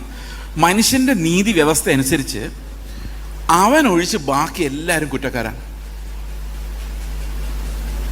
അങ്ങനെ അവൻ്റെ കോടതി എപ്പോഴും വർക്ക് ചെയ്യുന്നത് സെൽഫ് ജസ്റ്റിഫിക്കേഷൻ എന്ന് പറയും. ഇപ്പം എനിക്കിത്തിരി റണ്ണിങ് ടെമ്പറേച്ചർ ഉണ്ട്, കാരണം ഇന്നലെ 2-3 ദിവസമായിട്ട് ഇത്തിരി അലച്ചിൽ കൂടുതലായിരുന്നു. Very much tired. അപ്പോൾ ഒരു എക്സ്ക്യൂസ് ഞാൻ പറഞ്ഞു കഴിഞ്ഞു. എല്ലാത്തിനും എന്നെ നീതീകരിക്കാനല്ലേ എന്നെ ഒന്ന് വെളിയിലിറക്കാനുമുള്ളൊരു എക്സ്ക്യൂസ് ഞാൻ റെഡിയാക്കി വെച്ചിട്ടുണ്ട്. എന്നോട് എൻ്റെ ഒരു സഹോദരൻ പറഞ്ഞാണ്, എങ്ങനെ വീണാലും 4 കാലം വീഴാനുള്ള നിൻ്റെ ആ കഴിവ് ഭയങ്കര, കാരണം വി ജസ്റ്റിഫൈ അവർ സെൽസ്. മനസ്സിലാകുന്നുണ്ടോ? അപ്പോൾ ഇത് എൻ്റെ കോടതിയുടെ പ്രത്യേകതയാണ്. നിങ്ങൾ നിങ്ങളുടെ ഭർത്താവും അല്ലെങ്കിൽ നിങ്ങൾ നിങ്ങളുടെ ഭാര്യയും തമ്മിൽ വഴക്കുണ്ടാക്കിയാൽ ആരുടെ കുഴപ്പമായിരിക്കും അത് എപ്പോഴും? ഞാൻ എന്ത് അയാൾ അങ്ങനെ തന്നെ പറയുന്നു. കൗൺസിൽ ചെയ്ത് നമ്മൾ ഒരു സൈഡ് കേൾക്കുമ്പോൾ തോന്നുന്നു, അയ്യോ ഇവരെന്ത് പാവമാണ്, ആ മനുഷ്യൻ ഇവരെ ഉപദ്രവിക്കുകയാണെന്ന്. അയാളുടെ ചോദിച്ചു കഴിയുമ്പോഴല്ലേ നമ്മുടെ അമ്മാമ്മയുടെ കഥ മനസ്സിലാകുന്നു. ഇത് ഭയങ്കര കേസ്. അപ്പം ഓരോരുത്തരും അവരുടെ ഭാഗം ജസ്റ്റിഫൈ ചെയ്യുന്ന ആ ഒരു പ്രത്യേക വൃത്തികെട്ട കോടതി. നിങ്ങൾ ആലോചിക്കുക, കോടതി എപ്പോഴും ജഡ്ജി മാത്രം ശരി, ഒരു ഭാഗം മാത്രം പിടിക്കുന്ന ഒരു കോടതി ഉണ്ടെങ്കിൽ അത് എത്ര വൃത്തികേടായിരിക്കും. അപ്പം ഇതിനകത്ത് നല്ല മനുഷ്യനെ രക്ഷിക്കണമെങ്കിൽ ദൈവത്തിന് ഒരു വലിയ ഓപ്പറേഷൻ ചെയ്യേണ്ടതായിട്ട് വന്നു. അപ്പം ദൈവത്തിൻ്റെ ഏറ്റവും വലിയ ശത്രു മനുഷ്യനാണെന്നുള്ളതിന് ഇനിയും 2-3 തെളിവുകളോടെ ഞാൻ തരാം. ഓക്കെ, ഇത് നിങ്ങളെ ഞെട്ടിപ്പിക്കുന്നൊരു തെളിവാണ്. നിങ്ങൾ ഞെട്ടുമെന്ന് എനിക്കറിയത്തില്ല, എന്നാലും പറഞ്ഞു നോക്കാം. മത്തായിയുടെ സുവിശേഷം 16-ാം അധ്യായത്തിൻ്റെ 17-ാം വാക്യം പറയുന്നു. യേശു പത്രോസിനോട് പറയുന്ന കാര്യമാണ്. യേശു അവനോട്, ബർയോന ശീമോനെ നീ ഭാഗ്യവാൻ, ജഡരക്തങ്ങളല്ല സ്വർഗസ്ഥനായ എൻ്റെ പിതാവ് അത്രേ നിനക്കിത് വെളിപ്പെടുത്തിയത്. അപ്പോൾ നല്ല കാര്യം അല്ലേ, ഡയറക്റ്റ് റെവലേഷൻ. ഈ ഡയറക്റ്റ് റെവലേഷന് പ്രത്യേകതയുണ്ട്. നീ ജീവനുള്ള ദൈവത്തിൻ്റെ പുത്രനായ ക്രിസ്തു എന്നും യേശു ക്രിസ്തു ആണ് ക്രിസ്തു എന്നും ഒക്കെ നേരത്തെ ആൾക്കാർ പറഞ്ഞിട്ടുണ്ട്. നഥനയേൽ പറഞ്ഞായിരുന്നു, ദൈവപുത്രനായ ക്രിസ്തു എന്ന് ഞാൻ വിശ്വസിക്കുന്നു. ഓർമ്മയുണ്ടോ? ശമരിയക്കാരി സ്ത്രീ പറഞ്ഞായിരുന്നു, നീ മെശിഹ എന്ന്. പക്ഷെ അവിടെ ഒന്നും കർത്താവ് പറഞ്ഞില്ല, നീ ഭാഗ്യവതി. ശമരിയക്കാരി സ്ത്രീയെ നീ ഭാഗ്യവതിന്നോ, ബർത്തലോമിയോ നഥനയേലെ നീ ഭാഗ്യവാനെന്നോ പറഞ്ഞില്ല. പക്ഷെ ഇവിടെ പറഞ്ഞു. എന്തുകൊണ്ടാണെന്നറിയോ? ഈ നഥനയേൽ ശരിക്കും യേശുക്രിസ്തു ദൈവപുത്രനാണെന്ന് മനസ്സിലാക്കിയത് എങ്ങനെയാണ്? അത്തിമരത്തിൻ്റെ ചുവട്ടിലിരിക്കുന്ന കണ്ടതുകൊണ്ടാണ്. അത് ലോജിക്കലി കണ്ടുപിടിച്ചത്. അതായത് ഇന്നതൊക്കെ ചെയ്തിട്ടുണ്ടെങ്കിൽ, അപ്പോൾ വെളിപ്പാടായിട്ടല്ല വരുന്നത്, യുക്തിയിൽ നിന്നാണ് വരുന്നത്. അത് പോരാ. നഥനയേലോട് കർത്താവ് പറയാണ്, യുക്തിയിൽ നിന്ന് നീ ഇപ്പോൾ പറഞ്ഞു ഓക്കെ, പക്ഷെ നീ ദർശനം കാണണം. മനുഷ്യപുത്രൻ്റെ മേൽ ദൂതന്മാരെ കയറി ഇറങ്ങുകയും ചെയ്യുന്നത് നീ കാണും എന്ന് പറയുമ്പോൾ ആ ഒരു വിഷൻ ഉണ്ടെങ്കിൽ മാത്രമേ അതിനെ റെവലേഷനായിട്ട് അംഗീകരിക്കുന്നുള്ളൂ. അപ്പോൾ ഉയരത്തിൽ നിന്നൊരു വിഷൻ നഥനയേലിനില്ലായിരുന്നു, പക്ഷെ പത്രോസിനുണ്ടായിരുന്നു. ഈ ശമരിയക്കാരി സ്ത്രീ എന്തുകൊണ്ടാണ് പറഞ്ഞത്? 5 ഭർത്താക്കന്മാർ നിനക്കുണ്ടായിരുന്നു, ഇപ്പോഴുള്ളവന് നിന്റെ ഭർത്താവല്ലെന്ന് പറഞ്ഞപ്പോൾ അവൾ കിടുങ്ങിപ്പോയി. കാരണം നാട്ടുകാരെല്ലാം അത് ഭർത്താവാന്നായിരിക്കും വിചാരിച്ചുകൊണ്ടിരിക്കുന്നത്. അപ്പോൾ അതൊരു ഭയങ്കര സീക്രട്ട് കർത്താവ് പൊളിക്കുവാണ്. അപ്പോഴാണ് പറയുന്നത് മെശിഹായാണ്. കാരണം ഇത്രയും കാര്യങ്ങൾ പറഞ്ഞു തരാൻ ഇതിൽ യുക്തിയാണ്. പക്ഷെ പത്രോസ് അങ്ങനല്ല. പത്രോസിന് ഒരു ബോധവുമില്ലാതിരിക്കുമ്പോൾ ഉയരത്തിൽ നിന്നൊരു വെളിപ്പാട് വരികയാണ്, ഇത് ജീവനുള്ള ദൈവത്തിൻ്റെ പുത്രനായ ക്രിസ്തു. അപ്പോൾ കർത്താവ് പറയാണ്, ഈ കൺഫെഷൻ, ഈ ഒരു വെളിപ്പാട്, ഇതിന്മേലാണ് ഞാൻ എൻ്റെ സഭയെ പണിയാൻ പോകുന്നത്. അതിലൊരു കഷ്ണമാണ് നീ പത്രോസേ എന്നാണ് കർത്താവ് പറയുന്നത്. പക്ഷെ പാവം പത്രോസ് ഈ പുകഴ്ത്തി പറഞ്ഞു കഴിഞ്ഞപ്പം പത്രോസ് വേറൊരു രീതിയിലുള്ള ഒരാളായിപ്പോയി. നമ്മളിത് പുകഴ്ത്തി പറഞ്ഞു കഴിഞ്ഞാൽ പിന്നെ നമ്മൾ പോകാം. നമ്മൾ പിന്നെ ആ പുകഴ്ത്തി പറഞ്ഞ ആളുടെ അടുത്ത ആളായിട്ട് മാറും, പിന്നെ ഒട്ടിപ്പിടിക്കും. 23-ാം വാക്യത്തിൽ അതാ സംഭവിച്ചത്. അവനോ തിരിഞ്ഞ് പത്രോസിനോട് എന്താ പറഞ്ഞതെന്നറിയോ? സാത്താനെ എന്നെ വിട്ടുപോ. അപ്പോൾ വെറും 7 വാക്യം കഴിഞ്ഞപ്പോൾ ഈ പത്രോസ് ആരായി മാറി? സാത്താനായി മാറി. എന്തുകൊണ്ടാണെന്നറിയോ? എന്തുകൊണ്ടാണ് സാത്താനായി മാറിയത്? ഇയാൾ സാത്താൻ്റെ പള്ളി വല്ലതും തുടങ്ങിയോ? സാത്താൻ്റെ കുർബാന ചെയ്തോ? ഇവർ സാത്താനാണ് ശരിയെന്ന് പറഞ്ഞോ? അത് പുതിയ മതം സ്ഥാപിച്ചോ? അവിടെ നിന്ന് വിട്ടുപോയി പോലും ഇല്ല, അപ്പോഴും കർത്താവിൻ്റെ കൂടെ ഉണ്ട്. പിന്നെ എങ്ങനെയാണ് സാത്താനായത്? അടുത്ത വാക്യം, നീ ദൈവത്തിൻ്റെതല്ല, നീ എനിക്ക് ഇടർച്ചയാകുന്നു, കാരണം നീ ദൈവത്തിൻ്റെതല്ല, സാത്താനുള്ളതത്ര കരുതുന്നെന്നാണോ പറഞ്ഞേക്കുന്നത്? ആണോ? അല്ല. എന്താ പറഞ്ഞേക്കുന്നേ? എങ്ങനെയാണ് സാത്താനായത്? നീ ദൈവത്തിൻ്റെതല്ല മനുഷ്യരുടേതത്രേ കരുതുന്നത്. അപ്പൊ എങ്ങനെ ഒരാൾ സാത്താനാകുന്നു? എങ്ങനെ ഒരാൾ സാത്താനാകുന്നത്? മനുഷ്യരുടേത് കരുതിയാൽ മതി. ദൈവത്തിൻ്റെ വഴി, ഉയരത്തിലെ വഴി നോക്കാതെ മനുഷ്യർക്ക് വേണ്ടി മുമ്പിലിരിക്കുന്ന മനുഷ്യരെ യജമാനന്മാരായി കണ്ട് അവരുടെ നന്മ പ്രവചിച്ച് ഇന്ന് സാത്താൻ്റെ അന്യാഗ്നി നമ്മുടെ സഭകളിലെല്ലാം കത്തിക്കൊണ്ടിരിക്കുകയാണ്. കാരണം മനുഷ്യനാണ് ദൈവത്തിനെതിരെ അന്ത്യകാലത്ത് എഴുന്നേറ്റ് വരുന്ന എതിർ ക്രിസ്തു. അതെന്തുകൊണ്ട് അങ്ങനെ പറഞ്ഞെന്നറിയോ? അത് സാത്താൻ തന്നെയാണ്. എങ്കിലും ആ സംഖ്യ പറഞ്ഞേക്കുന്നത് എങ്ങനെയാ? ബുദ്ധിയുള്ളവൻ മൃഗത്തിൻ്റെ സംഖ്യ ഗണിക്കട്ടെ, അത് ഒരു മനുഷ്യന്റെ സംഖ്യ അത്രേ. അപ്പൊ ഈ സാത്താൻ എന്തിനാ നടക്കുന്നേ? നിങ്ങൾ പറ, എന്തിനാ നടക്കുന്നേ? യേശുക്രിസ്തുവിനെ മലയുടെ മുകളിലോട്ട് കൊണ്ടുപോയി സാത്താൻ എന്താ കാണിച്ചത്? ലോകത്തിലെ രാജാക്കന്മാരുടെ മഹത്വം കാണിച്ചത്. It's about the glory of men ആണോ? ഇതല്ല എന്നെ ഏൽപ്പിച്ചിരിക്കുന്ന എന്ന് പറഞ്ഞാൽ ലോകത്തിൽ നമ്മൾ കാണുന്ന ഗ്ലോറി സാത്താനെ ഏൽപ്പിച്ചിരിക്കും. അവൻ അതിന്റെ കസ്റ്റോഡിയനാ. അവന്റെ ഒരു ഗ്ലോറിയും ഇല്ല. അവൻ ഗ്ലോറി ഉണ്ടാക്കുന്നത് മനുഷ്യരെ വെച്ചിട്ടാ. ആണോ? നിങ്ങൾ ഞെട്ടിയിരിക്കുന്നതാണോ മിണ്ടാത്തതാണോ? ഇങ്ങനെയാണോ നിങ്ങൾ എപ്പോഴും? എനിക്കറിയത്തില്ല. അപ്പൊ മനുഷ്യർക്ക് വേണ്ടിയുള്ള മതം, മനുഷ്യരുടെ നീതിയെ ആഘോഷിക്കുന്ന പ്രസ്ഥാനങ്ങൾ, മനുഷ്യരുടെ കഴിവിൽ പടുത്തുയർത്തുന്നത്, ഇതെല്ലാം ദൈവത്തിനെതിരെയാണ് വരുന്നത്. അപ്പൊ എത്ര നമ്മൾ സൂക്ഷിക്കണമെന്ന് ആലോചിച്ച് നോക്കി. ഓരോ പ്രവാചകൻ പ്രവചിക്കുമ്പോൾ എനിക്കൊരു 5 വർഷം കൊണ്ട് ജീവിക്കണം എന്നാണ് തോന്നുന്നത്, എത്രയും വേഗം കർത്താവിൻ്റെ അടുത്ത് പോകണം എന്നാണ് തോന്നുന്നത്. ഇതാണ് ആത്മാവിന്റെ സെപ്പറേഷൻ എന്ന് പറയുന്നത്. We need to discern the spirits.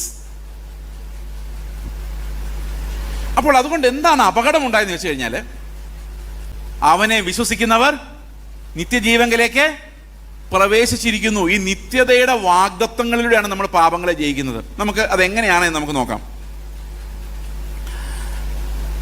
പ്രത്യാശ എന്ന് പറഞ്ഞാൽ എന്താണ്? അവിടെയാണ് നമ്മൾ എറ്റേണിറ്റി, ഗ്ലോറി എന്നുള്ള വിഷയങ്ങളൊക്കെ കൈകാര്യം ചെയ്യുന്നത്.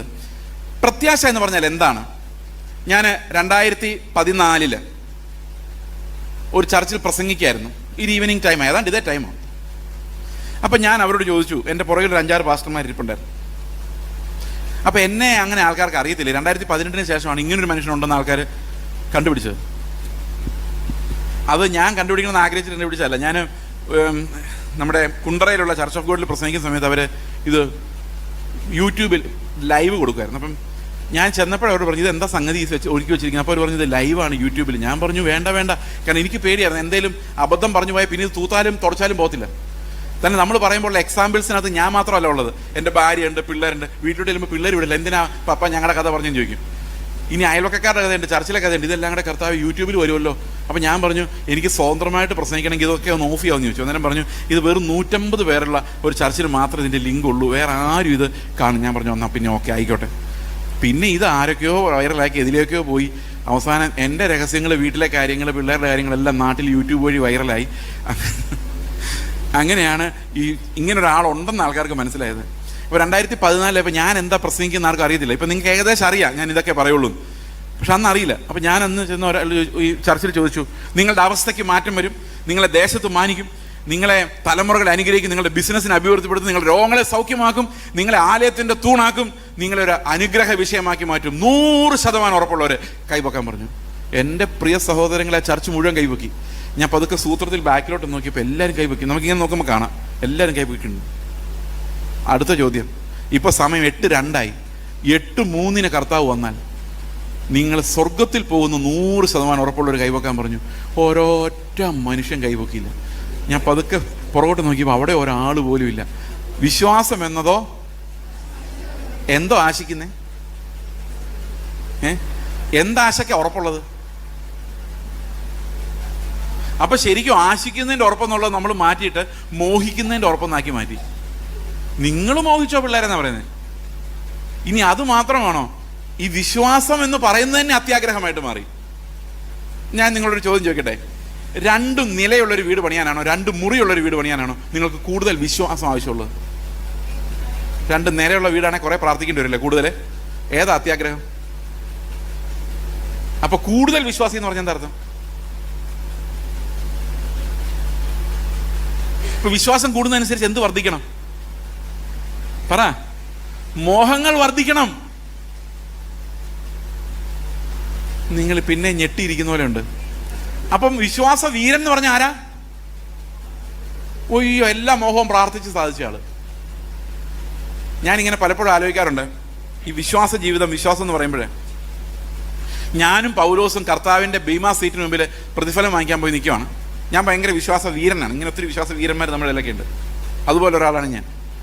അപ്പോൾ അവിടെ ചെന്നപ്പോൾ പൗലോസിൻ്റെ കർത്താവ് ചോദിച്ചു, പൗലോസെ നീ വിശ്വാസിയാണോ? പൗലോസ് പറഞ്ഞാൽ ഞാൻ വിശ്വാസം. എന്താ വിശ്വസിച്ചത്? നല്ല പോർവ് ഒരു തോട്ടം തികച്ചു വിശ്വാസം കാത്തു നീതിയുടെ കിരീടം എനിക്കായി വെച്ചിരിക്കുന്നു. അപ്പോൾ കർത്താവ് പറഞ്ഞു, ഓക്കെ, നിനക്കുള്ള നീതിയുടെ കിരീടം ഇതാണ് എന്ന് പറഞ്ഞ് കിരീടം വെച്ചു കൊടുത്തു. അടുത്ത ഞാൻ നീ എന്താടാ വിശ്വസിച്ചത്? നീ വിശ്വാസിയാണോ? ഞാൻ ഭയങ്കര വിശ്വാസിയാണ്.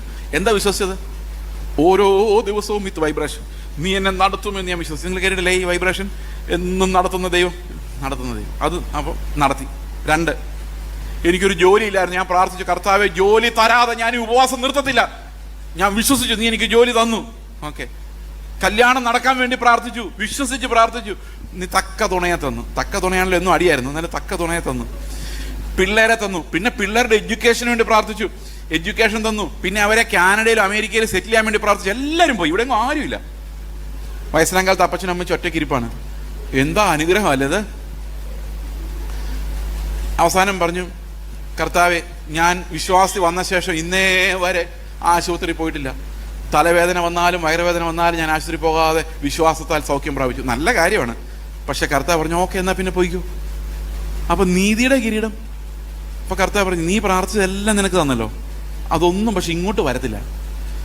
നീ പ്രാർത്ഥിച്ച് വിശ്വാസത്താൽ മേടിച്ച രോഗസൗഖ്യം ഉൾപ്പെടെ, ശുശ്രൂഷ ഉൾപ്പെടെ, സ്റ്റേജുകൾ ഉൾപ്പെടെ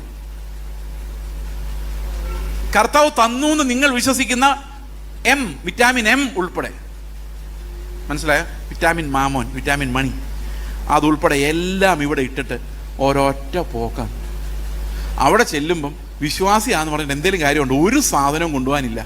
എല്ലാം കത്തിപ്പോകുന്ന സാധനങ്ങൾക്ക് വേണ്ടി ഉപവാസം ഇരുന്ന് നെടുമ്പാട് വീണ് പിള്ളേരെ നാട്ടിൽ നിന്ന് ഓടിച്ച് ഏതോ ദേശത്ത് കടത്തി വിട്ടു, പ്രാർത്ഥിച്ചു വിട്ടതാ. എന്ത് പ്രാർത്ഥന നടക്കുന്നില്ല. ജർമ്മനിയിലോട്ടും കാനഡയിലൊക്കെ പിള്ളേരിവിടെ. ഞാൻ ഇന്ന് രാവിലെ പറഞ്ഞ ഇവിടെ പിള്ളേരില്ല, 2-3 ജനറേഷൻ കഴിയുമ്പോഴേക്കും ഇവിടെ ആരും കാണില്ല. അപ്പൊ പ്രാർത്ഥിച്ച് പിള്ളേരെല്ലാം കർത്താവ് അങ്ങ് കൊണ്ടുപോവാ. അപ്പനമ്മമാരെല്ലാം ഒറ്റയ്ക്ക് ഇവിടെ. ഈ ഒരു സംസ്കാരത്തിനകത്ത് നമ്മൾ പെട്ടുപോയി. ശരിയാണോ ഞാൻ പറയുന്നത്? അപ്പൊ എന്തിനാ പ്രാർത്ഥിക്കുന്നത്? പാസ്റ്റർ എന്തിനാ ഒരു ചർച്ചില്? ഞങ്ങളുടെ പിള്ളേർക്ക് വിടുതലിന് വേണ്ടി പ്രാർത്ഥിക്കാൻ വേണ്ടി. ആരെങ്കിലും സ്വർഗത്തിൽ പോകുന്ന കാര്യം മിണ്ടുന്നുണ്ടോ? നോ. അപ്പൊ ഞാൻ ഈ പ്രവാചകനോട് പറഞ്ഞു, ഈ ഒരു ശമരിയാക്കാരി സ്ത്രീ, ഒരു ഷണ്ണൻ, ഇങ്ങനെ കർത്താവിന് 100 ആടിൽ ഒരാട്, ആ ഒരു വ്യൂ കിട്ടാൻ എന്ത് വേണം? അങ്ങനെ ഒരു വിഷൻ എനിക്ക് കിട്ടുവാണെങ്കിൽ എന്നോട് പറയണമെന്ന് പറഞ്ഞപ്പോൾ ഈ പുള്ളി എന്നോട് പറയണേ, എൻ്റെ പാസ്റ്റർ ഞാൻ പറയുന്ന കാര്യങ്ങളൊക്കെ അതുപോലെ നടക്കുന്നുണ്ട്, പക്ഷേ ഏത് ആത്മാവിനാലാണ് ഞാനിത് പറയുന്നത് ഇപ്പം എനിക്ക് സംശയം തോന്നുന്നു. പുള്ളി പ്രവചനം നിർത്തി. എത്ര പേരെ വഴിതെറ്റിക്കേണ്ട ആളാണെന്നറിയോ? പുള്ളി ഇപ്പോൾ ജോലി ചെയ്ത് ജീവിക്കുക. അപ്പോൾ പുള്ളിക്ക് മനസ്സിലായത് ക്രിസ്തുവിൻ്റെ വഴിയിലേക്കല്ല ഞാൻ ആളെ വിടുന്നതെന്നുള്ള കാര്യം.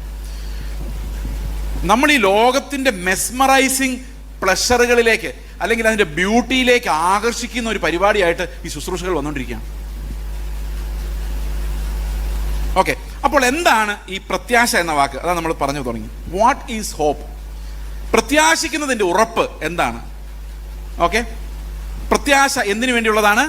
നമുക്കൊന്ന് വായിക്കാം. റോമാലേഖനം 8-ാം അധ്യായത്തിൻ്റെ 23-ാം വാക്യം. ഞാനിത് പണ്ട് ഇവിടെ വന്നപ്പോൾ നിങ്ങളോട് കാണാതെ പഠിക്കാൻ പറഞ്ഞ വാക്യമാണ്. നിങ്ങളെല്ലാം മറന്നുപോയെന്ന് എനിക്കറിയാം, പക്ഷെ ഞാൻ മറക്കില്ല. ആത്മാവെന്ന ആദ്യദാനം ലഭിച്ചിരിക്കുന്ന നാമും നമ്മുടെ ശരീരത്തിൻ്റെ വീണ്ടെടുപ്പായ പുത്രത്വത്തിന് വേണ്ടി കാത്തുകൊണ്ട് ഉള്ളിൽ ഞെരങ്ങുന്നു. അപ്പൊ ശരീരത്തിന്റെ വീണ്ടെടുപ്പായ പുത്രത്വം കാത്തിരിക്കുക. നമ്മൾ എന്ന് നടക്കും? കർത്താവിൻ്റെ അടുത്ത വരവിങ്കൽ നടക്കും. അപ്പൊ പ്രത്യാശ എന്ന് പറഞ്ഞാൽ എന്തുവാ? ആത്മാവെന്ന ആദ്യദാനം ലഭിച്ചിരിക്കുന്നവരായ നാമും നമ്മുടെ ശരീരത്തിന്റെ വീണ്ടെടുപ്പായ പുത്രത്വത്തിനു വേണ്ടി കാത്തുകൊണ്ട് ഉള്ളിൽ ഞെരങ്ങുന്നു. ഞെരക്കം എന്ന് പറഞ്ഞാൽ എന്താണെന്നറിയോ? ഞരക്കം എന്ന് പറഞ്ഞാൽ അറിയാം. ഈ പ്രസംഗം 8:45 നിർത്തുമെന്നാണല്ലോ നിങ്ങൾ വിചാരിച്ചിരിക്കുന്നത്. 9:45 ഞാൻ നിർത്താതെ ഒരു വാക്യവും കൂടെ എന്ന് പറയുമ്പോൾ നിങ്ങൾക്ക് തോന്നുന്ന ഫീലിംഗ് ആണ് ഞരക്കം. നിങ്ങൾ അങ്ങനെ തോന്നിയിട്ടുണ്ടോ ഞായറാഴ്ചകളിലൊക്കെ ചിലപ്പോഴെങ്കിലും? അപ്പോൾ വിശ്വാസികൾ എന്ന് വെച്ച് കഴിഞ്ഞാൽ പണ്ട് കാലത്തൊക്കെയാണ് പ്ലാസ്റ്റിക് ഇങ്ങനെ മടക്കും. അപ്പം മുഴുവൻ സൗണ്ട് ആയിരിക്കും. 1 മണിയാകുമ്പോഴേക്കും എല്ലാം ബൈബിൾ ഞങ്ങൾക്ക് മതിയായി വിട്ടേക്കുന്നത്. അതിനാണ് ഞരക്കം എന്ന് പറയുന്നത്. ഓക്കെ, ചില ക്ലാസ്സുകളിൽ ബോറൻ ക്ലാസ്സിൽ പിള്ളേരിരുന്ന് ഈ പ്രൊഫസർ പറയുന്നൊന്നും കേൾക്കുന്നില്ല, മഴയുമാണ്, അയാൾ തന്നെ ഉറങ്ങുവാണ് സ്റ്റേജിൽ നിന്നുകൊണ്ട്. ഞങ്ങൾക്കൊരു സഹോദരൻ ഉണ്ടായിരുന്നു ആന്ധ്രയിൽ. അദ്ദേഹം ട്രാൻസ്ലേറ്റ് നിൽക്കുമ്പോൾ കൂടെ സൈഡിൽ നിന്ന് ഉറങ്ങും.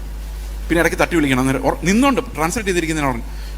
അപ്പോൾ ഈ സാർ ഇങ്ങനെ ബോറൻ ക്ലാസ് എടുത്തുകൊണ്ടിരിക്കുന്ന സമയത്ത് പിള്ളേർ വെള്ളിയാഴ്ചകളാണെങ്കിൽ എങ്ങനെയെങ്കിലും മണിയടിച്ചാൽ വീട്ടിൽ പോകാമല്ലോ എന്ന് നോക്കിയിരിക്കുന്ന ഒരു കാത്തിരിപ്പുണ്ടല്ലോ, അതാണ് ഈ ഞരക്കം.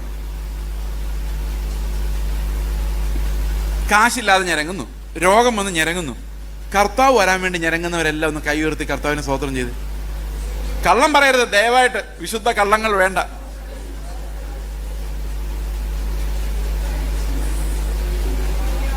വിശുദ്ധ കള്ളങ്ങൾ പറഞ്ഞ് കർത്താവിനെ സുഖിപ്പിക്കരുത്. കർത്താവിന് നമ്മുടെ അന്തരാത്മാവ് വരെ അറിയാം. നമ്മൾ ഞരങ്ങുന്നത് മുഴുവൻ വിടുതലിന് വേണ്ടിയാ. എൻ്റെ കർത്താവ് എത്ര നാളായി കാത്തിരിക്കുന്നു ആ ലോണൊന്ന് പാസ്സായി കിട്ടാൻ. കഴിഞ്ഞ ദിവസം ഒരു അമ്മച്ചി ഞങ്ങളുടെ വീട്ടിൽ വന്നു. 35 വർഷമായിട്ട് പെന്തക്കോസ്തിലാണ്. പാവം ഒരമ്മച്ചി. അമ്മച്ചി വീട് പണിയാൻ വേണ്ടി സ്ഥലം വാങ്ങിച്ചു വീട് പണിയാനുള്ള കാശൊക്കെ സംഘടിപ്പിച്ച് വെച്ചു.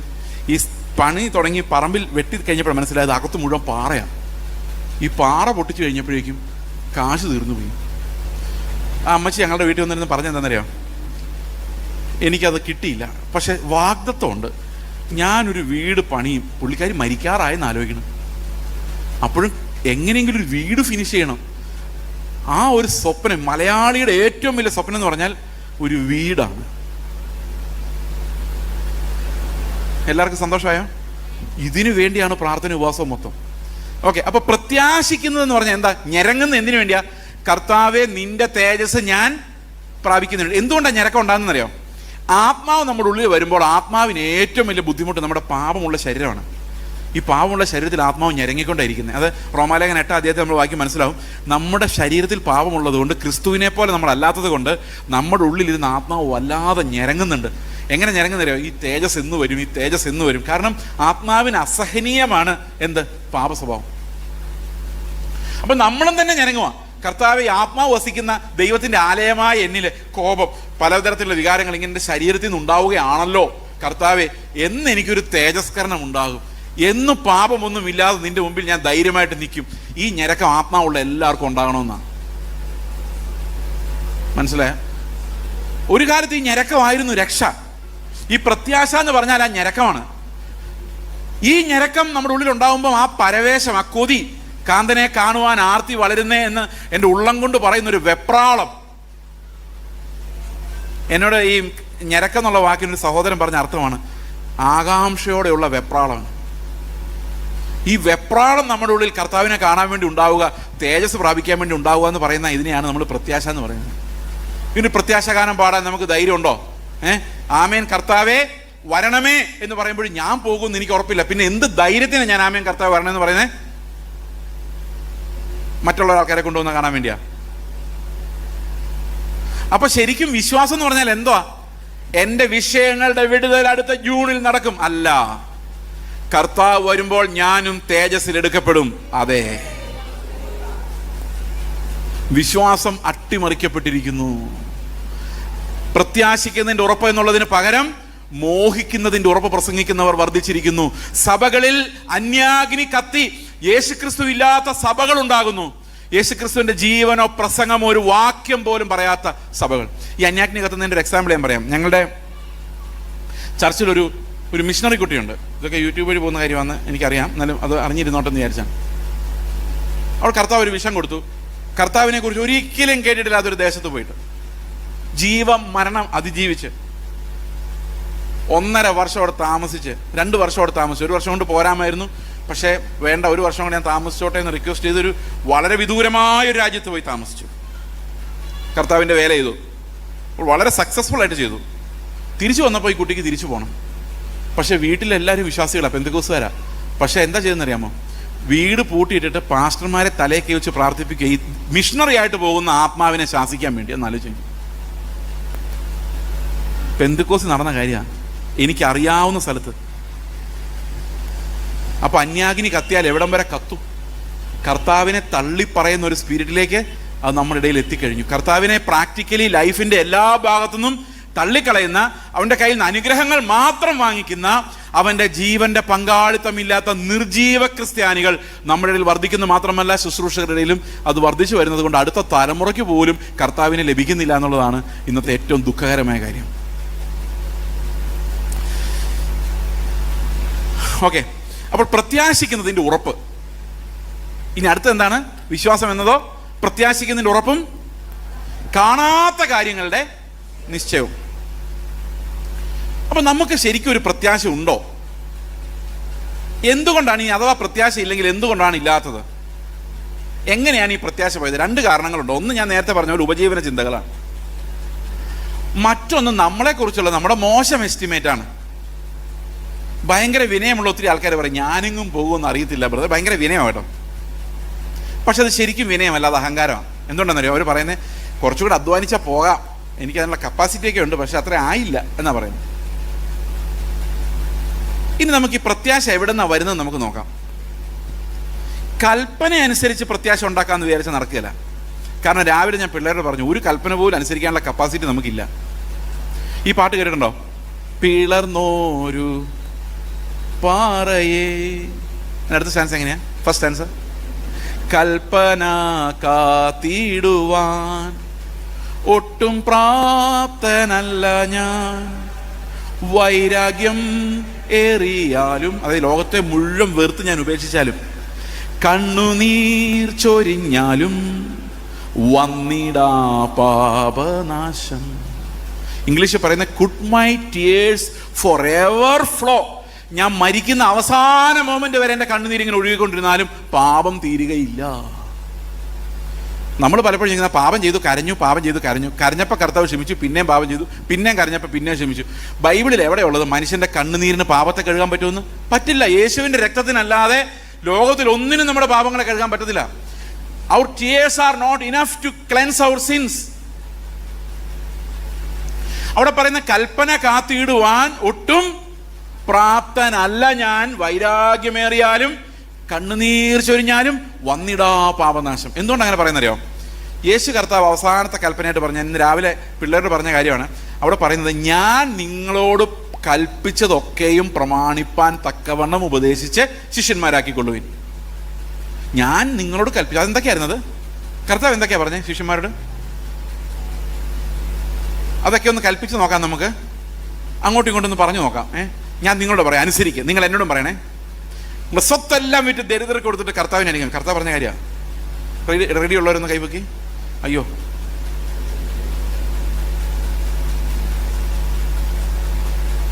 നിങ്ങൾ കണ്ണ് നിങ്ങൾക്ക് ഇടച്ച് വരുന്നുണ്ടെങ്കിൽ ചൂടുന്നെടുത്ത് എറിഞ്ഞ് കളയുക. എന്ന് പറഞ്ഞാൽ അടുത്ത വീട്ടിലെ മൂക്കടച്ച് വരച്ചാലും മതി, അത് ചെത്തിക്കളയുക. അടുത്ത വീട്ടിലൊരു സാരിയോ ഡ്രസ്സോ കാണുമ്പോൾ, ഓ കൊള്ളാമായിരുന്നു, അവിടെ കിട്ടുകൊണ്ട് നടക്കുന്നത് കണ്ടില്ലേ തോന്നിയാൽ മതി, ഇടർച്ചയായി. ഉടനെ എന്ത് ചെയ്യണം? ഒരു കത്തിയെടുത്ത്, കാരണം കണ്ണുപൊട്ടനായി നിത്യതയിൽ പ്രവേശിക്കുന്നതാണ് ഈ കൊതിയും മോഹവും വെച്ചുകൊണ്ട് നരകത്തിൽ പോകുന്നതിനേക്കാളും അനുസരിച്ചിട്ടുള്ളവർ. നിങ്ങൾ എവിടെയെങ്കിലും സുവിശേഷം പറയാൻ പോകുമ്പം പേഴ്സ് എടുക്കരുത്, ബെൽറ്റ് എടുക്കരുത്, ചെരുപ്പ് എടുക്കരുത്. ഞാനിതെല്ലാം ഇട്ടുണ്ടാവുന്നത്, ബെൽറ്റ് ഇട്ടിട്ടില്ല, ചെരുപ്പ് എടുക്കരുതെന്ന് പറഞ്ഞാൽ നടക്കുമോ?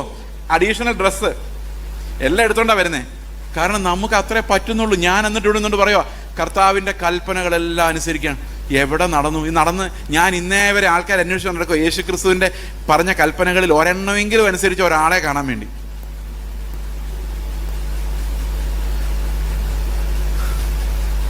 അതുകൊണ്ടാണ് ഞാൻ രാവിലെ പറഞ്ഞൊരു പഴയകാലത്തെ ഒരു പാട്ട്. ഈ പഴയകാലത്തെ ആൾക്കാർക്ക് ഇതൊക്കെ അറിയാമായിരുന്നു. ഇപ്പം പാട്ട് കേട്ടില്ലേ? കൽപ്പന കാത്തിടുവാൻ ഒട്ടും പ്രാപ്തൻ അല്ല ഞാൻ. അതെന്തുകൊണ്ടാണെന്നറിയോ? നേരത്തെ ആദവും ഹവ്വയും ഒരു മനുഷ്യനീതി ഉണ്ടാക്കിയായിരുന്നു.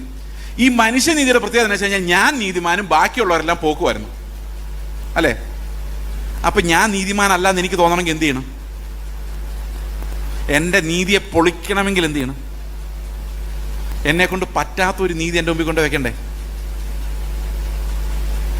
ആണോ അല്ലയോ? ഞാൻ പറഞ്ഞു, ഞാൻ കർത്താവിൻ്റെ എല്ലാ കൽപ്പനകളും അനുസരിച്ചിട്ടുണ്ട്. അപ്പം എനിക്ക് ചോദിക്കാമല്ലോ, തൻ്റെ സഹോദരനെ കർത്താവ് സ്നേഹിച്ച പോലെ നീ സ്നേഹിക്കണം. അവിടെ പൊളിഞ്ഞെല്ലാവരും. അപ്പോൾ എല്ലാവരും പൊട്ടി. നമ്മളെല്ലാം പോക. അതാണ് ബൈബിൾ പറയുന്നത്. റോമാലേഖനം പറയുന്ന പ്രധാന തീം അതാണ്. ന്യായപ്രമാണത്തിന്റെ അനുസരണത്താൽ ഒരു ജഡവും അവന്റെ സന്നിധിയിൽ നീതീകരിക്കപ്പെടുകയില്ല. എന്ത് കൽപ്പന അനുസരിച്ചാലും നമ്മുടെ ഹൃദയം ആ കല്ല് പോലെ ഇരിക്കും. ഓക്കെ, അപ്പോൾ എങ്ങനെ നമുക്കൊരു പ്രത്യാശ ഉണ്ടാകുന്നത്? ഇങ്ങനെ കല്ലുപോലൊരു ഹൃദയം, അനുസരണം കെട്ട നമുക്ക് സ്വർഗത്തിൽ പോകാമെന്നുള്ള വിശ്വാസം എങ്ങനെയാ വരുന്നേ? ഒരു കൽപ്പന പോലും അനുസരിക്കാൻ കപ്പാസിറ്റി ഇല്ലാത്ത നമ്മൾ എന്ത് ധൈര്യത്തിലാണ് സ്വർഗത്തിലെ പ്രത്യാശ മുകളിലേക്ക് നോക്കിക്കൊണ്ടിരിക്കുന്നത്? നമുക്കത് ഒന്ന് പരിശോധിച്ച് നോക്കാം. എന്താണ് പ്രത്യാശയുടെ ധൈര്യം അല്ലെങ്കിൽ ഉറപ്പ്? എബ്രായ ലേഖനം 6-ാം അധ്യായത്തിന്റെ 18-ാം വാക്യം മുതൽ നമുക്കൊന്ന് വായിക്കാം. എബ്രായ ലേഖനം 6:18.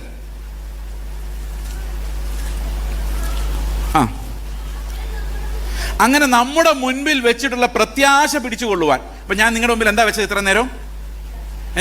പ്രത്യാശ പിടിക്കണം. ഇനി അത് പിടിച്ചുകൊള്ളുവാൻ ശരണത്തിനായി ഓടി വന്ന നാം. ആരുടെ അടുത്തേക്കാ ശരണത്തിനായി ഓടി വരണ്ടേ? എൻ്റെ അടുത്തേക്കല്ല, ഈ പ്രത്യാശ തരുന്ന കർത്താവിൻ്റെ അടുത്തേക്ക്. ശരണത്തിനായി ഓടി വന്ന നാം മാറിപ്പോകാത്തതും ദൈവത്തിന് ബോഷ്ക്ക് പറയാൻ കഴിയാത്തതുമായ 2 കാര്യങ്ങളാൽ ശക്തിയുള്ള പ്രബോധനം പ്രാപിക്കാനാണ് വരുന്നത്. അപ്പൊ കർത്താവിൻ്റെ അടുത്തേക്ക് ചെല്ലുമ്പോഴേക്കും നമ്മൾ എന്താ പ്രാപിക്കുന്നത്? ശക്തിയുള്ള പ്രബോധനം. ആ പ്രബോധനത്തിനകത്ത് എത്ര കാര്യങ്ങളുണ്ട്? 1, 2. ഈ കന്നഡ ഇവിടെ വെച്ചേക്കാം, നിങ്ങൾ ഇതൊക്കെ ഓർക്കാൻ വേണ്ടി. എത്ര കാര്യങ്ങളുണ്ട്? അപ്പൊ കർത്താവ് തരുന്ന പ്രബോധനത്തിൽ 2 കാര്യങ്ങളുണ്ട്. ഈ 2 കാര്യങ്ങളുള്ള പ്രബോധനം കേൾക്കുമ്പോൾ അതിന്റെ മുമ്പുള്ള വാക്യത്തിൽ 17-ാം വാക്യത്തിൽ പറഞ്ഞിരിക്കുന്ന ഒരു ആണ പോലെ തരുന്ന, അത് കർത്താവിൻ്റെ അടുത്തേക്ക് ആരെല്ലാം പ്രത്യാശയ്ക്കായി ഓടി വരുന്നോ അവർക്കെല്ലാം ആണ കൊണ്ട് ഉറപ്പ് കൊടുക്കുന്നതാണ് പറയുന്നത്, അല്ലേ? ആണല്ലോ. 2 കാര്യങ്ങൾ. അടുത്ത വാക്യം. ആ പ്രത്യാശ നമുക്ക് ആത്മാവിന് ഒരു നങ്കൂരം തന്നെ. അപ്പോൾ നങ്കൂരം എന്ന് പറഞ്ഞാൽ എന്തോ? നങ്കൂരത്തിന്റെ ചിത്രം വരയ്ക്കാൻ പറ്റത്തില്ല, പക്ഷേ നിങ്ങൾക്ക് വേണേൽ ചിന്തിക്കാം. ഒരു നീളമുള്ളൊരു കമ്പി, ഒരു മെറ്റൽ റോഡ്, ചെയിൻ പോലെ, അതിങ്ങനെ കറക്കാവുന്ന ടൈപ്പ് സാധനമാണ്. അതിനറ്റത്ത് ഇങ്ങനെ വളഞ്ഞിരിക്കുന്ന 2 ത്രിശൂലം പോലെ. നടുക്കുള്ളതിൽ ആ കമ്പിയുടെ ഭാഗമാണ്. അതിനപ്പുറത്തും ഇപ്പുറത്തും ഓരോ, നിങ്ങൾക്ക് ചിന്തിക്കാൻ പറ്റുന്നുണ്ടോ? അത് 2 ഹുക്കുകൾ. മനസ്സിലായെന്ന് വിചാരിക്കുന്നു. ഓക്കെ, അപ്പോൾ ഒരു ആത്മാവിന്റെ നങ്കൂരം എന്ന് പറഞ്ഞാൽ എന്താ അർത്ഥം? എത്ര കാര്യങ്ങളുണ്ട് ഒരു നങ്കൂരത്തില്? എത്ര കാര്യങ്ങളുണ്ട്? അപ്പൊ ഈ പ്രത്യാശ, ഈ 2 കാര്യങ്ങളുള്ളൊരു പ്രത്യാശ നമ്മുടെ ഹൃദയത്തിൽ നിന്ന് പോകുന്ന ഒരു നങ്കൂരം പോലെയാണ്. അത് നമ്മുടെ പ്രാണൻ എന്ന് ഇംഗ്ലീഷ് എഴുതിയിരിക്കുന്നത് ആങ്കർ ഓഫ് അവർ സോൾ എന്നാണ്. ഓക്കെ, ഈ പ്രത്യാശ. ഓക്കെ, അടുത്ത വാക്യം. അത് നിശ്ചയവും സ്ഥിരവും തിരശീലക്കകത്തേക്ക് കടക്കുന്നതുമാവുന്നു. അപ്പൊ ഈ നങ്കൂരത്തിന്റെ ഹുക്ക് എങ്ങോട്ടാ പോകുന്നത്? നമ്മുടെ ഹൃദയത്തിൽ നിന്ന് പോകുന്ന നങ്കൂരം എങ്ങോട്ടാ പോകുന്നത്? അത് നിശ്ചയവും സ്ഥിരവും തിരശീലക്കകത്തേക്ക് പോകുന്നതാണ്. ആ നങ്കൂരത്തിൽ എത്ര കാര്യങ്ങളുണ്ട്? അത് മറക്കരുത്. എത്ര കാര്യങ്ങളുണ്ട്? അതെന്താന്ന് ഇതുവരെ പറഞ്ഞിട്ടില്ല, പറയാൻ പോവാം. അടുത്ത വാക്യം. അവിടേക്ക് യേശു മൽക്കീസദേക്കിന്റെ ക്രമപ്രകാരം എന്നേക്കും മഹാപുരോഹിതനായി മുൻകൂട്ടി നമുക്ക് വേണ്ടി പ്രവേശിച്ചിരിക്കുന്നു. അപ്പൊ അവിടെ ആരുണ്ട്? ഈ പ്രത്യാശ ചെല്ലുന്ന നങ്കൂരം പിടിക്കാൻ അവിടെ ആരുണ്ട്? യേശുക്രിസ്തു എന്ന് പറഞ്ഞാൽ പോരാ, മഹാപുരോഹിതനായ, നിത്യപുരോഹിതനായ യേശുക്രിസ്തു. അപ്പൊ ആണ എന്താന്ന് മനസ്സിലായോ? ദൈവത്തിന്റെ ആണ എന്താണ്? ഇവൻ ആണയോടുകൂടി പുരോഹിതനായവനാണ്, അല്ലെ? അപ്പൊ യേശുക്രിസ്തുവിന്റെ മഹാപൗരോഹിത്യമാണ് ആണ. 7-ാം അധ്യായം വായിക്കാൻ നമുക്ക് മനസ്സിലാവും. കർത്താവ് നമുക്ക് പ്രത്യാശയുടെ വാഗ്ദത്തമായി തന്നിരിക്കുന്നത് തൻ്റെ പുത്രന്റെ ആണയാണ്. അതെന്തുകൊണ്ടാണ് ഈ പുത്രന്റെ മഹാപൗരോഹിത്യത്തിൽ ആണയിട്ടെന്ന് വെച്ച് കഴിഞ്ഞാൽ, എബ്രായ ലേഖനത്തിന്റെ 13-14, 6-ന്റെ 13, 14, 15 വാക്യങ്ങൾ വായിക്കുമ്പോൾ അവിടെ പറഞ്ഞിരിക്കുന്നത്, തങ്ങളെക്കാൾ വലിയവനെ കൊണ്ടല്ലോ സത്യം ചെയ്യുന്നത്.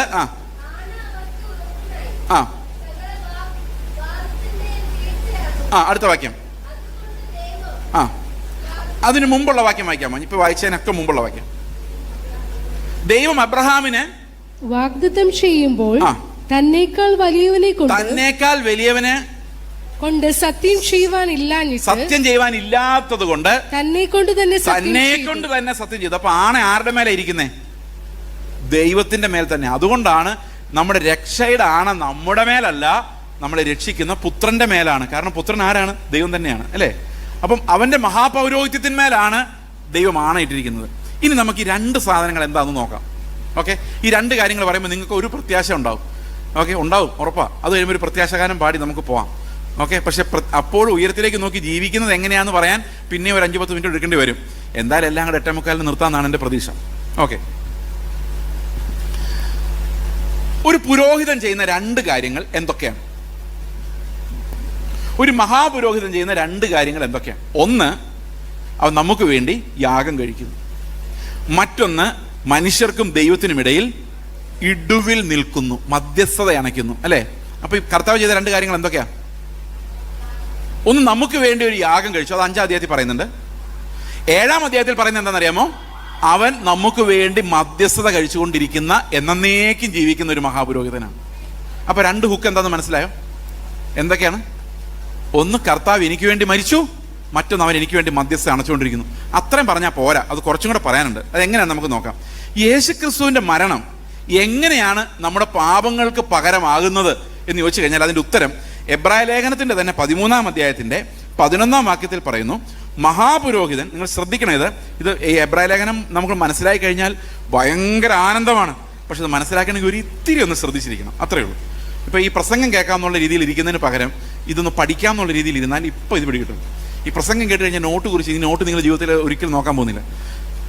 ഇഷ്ടംപോലെ പ്രസംഗത്തിൻ്റെ നോട്ട് നിങ്ങളുടെ വീട്ടിൽ കാണാം, അതൊന്നും മറിച്ച് നോക്കത്ത് പോലില്ല. അത് അവസാനം കടലേക്ക് വിൽക്കാൻ മാത്രമേ പറ്റാറുള്ളൂ. അതുകൊണ്ട് നിങ്ങൾ പഠിക്കേണ്ട രീതിയിൽ ഇതൊന്ന് നോക്കിക്കേ.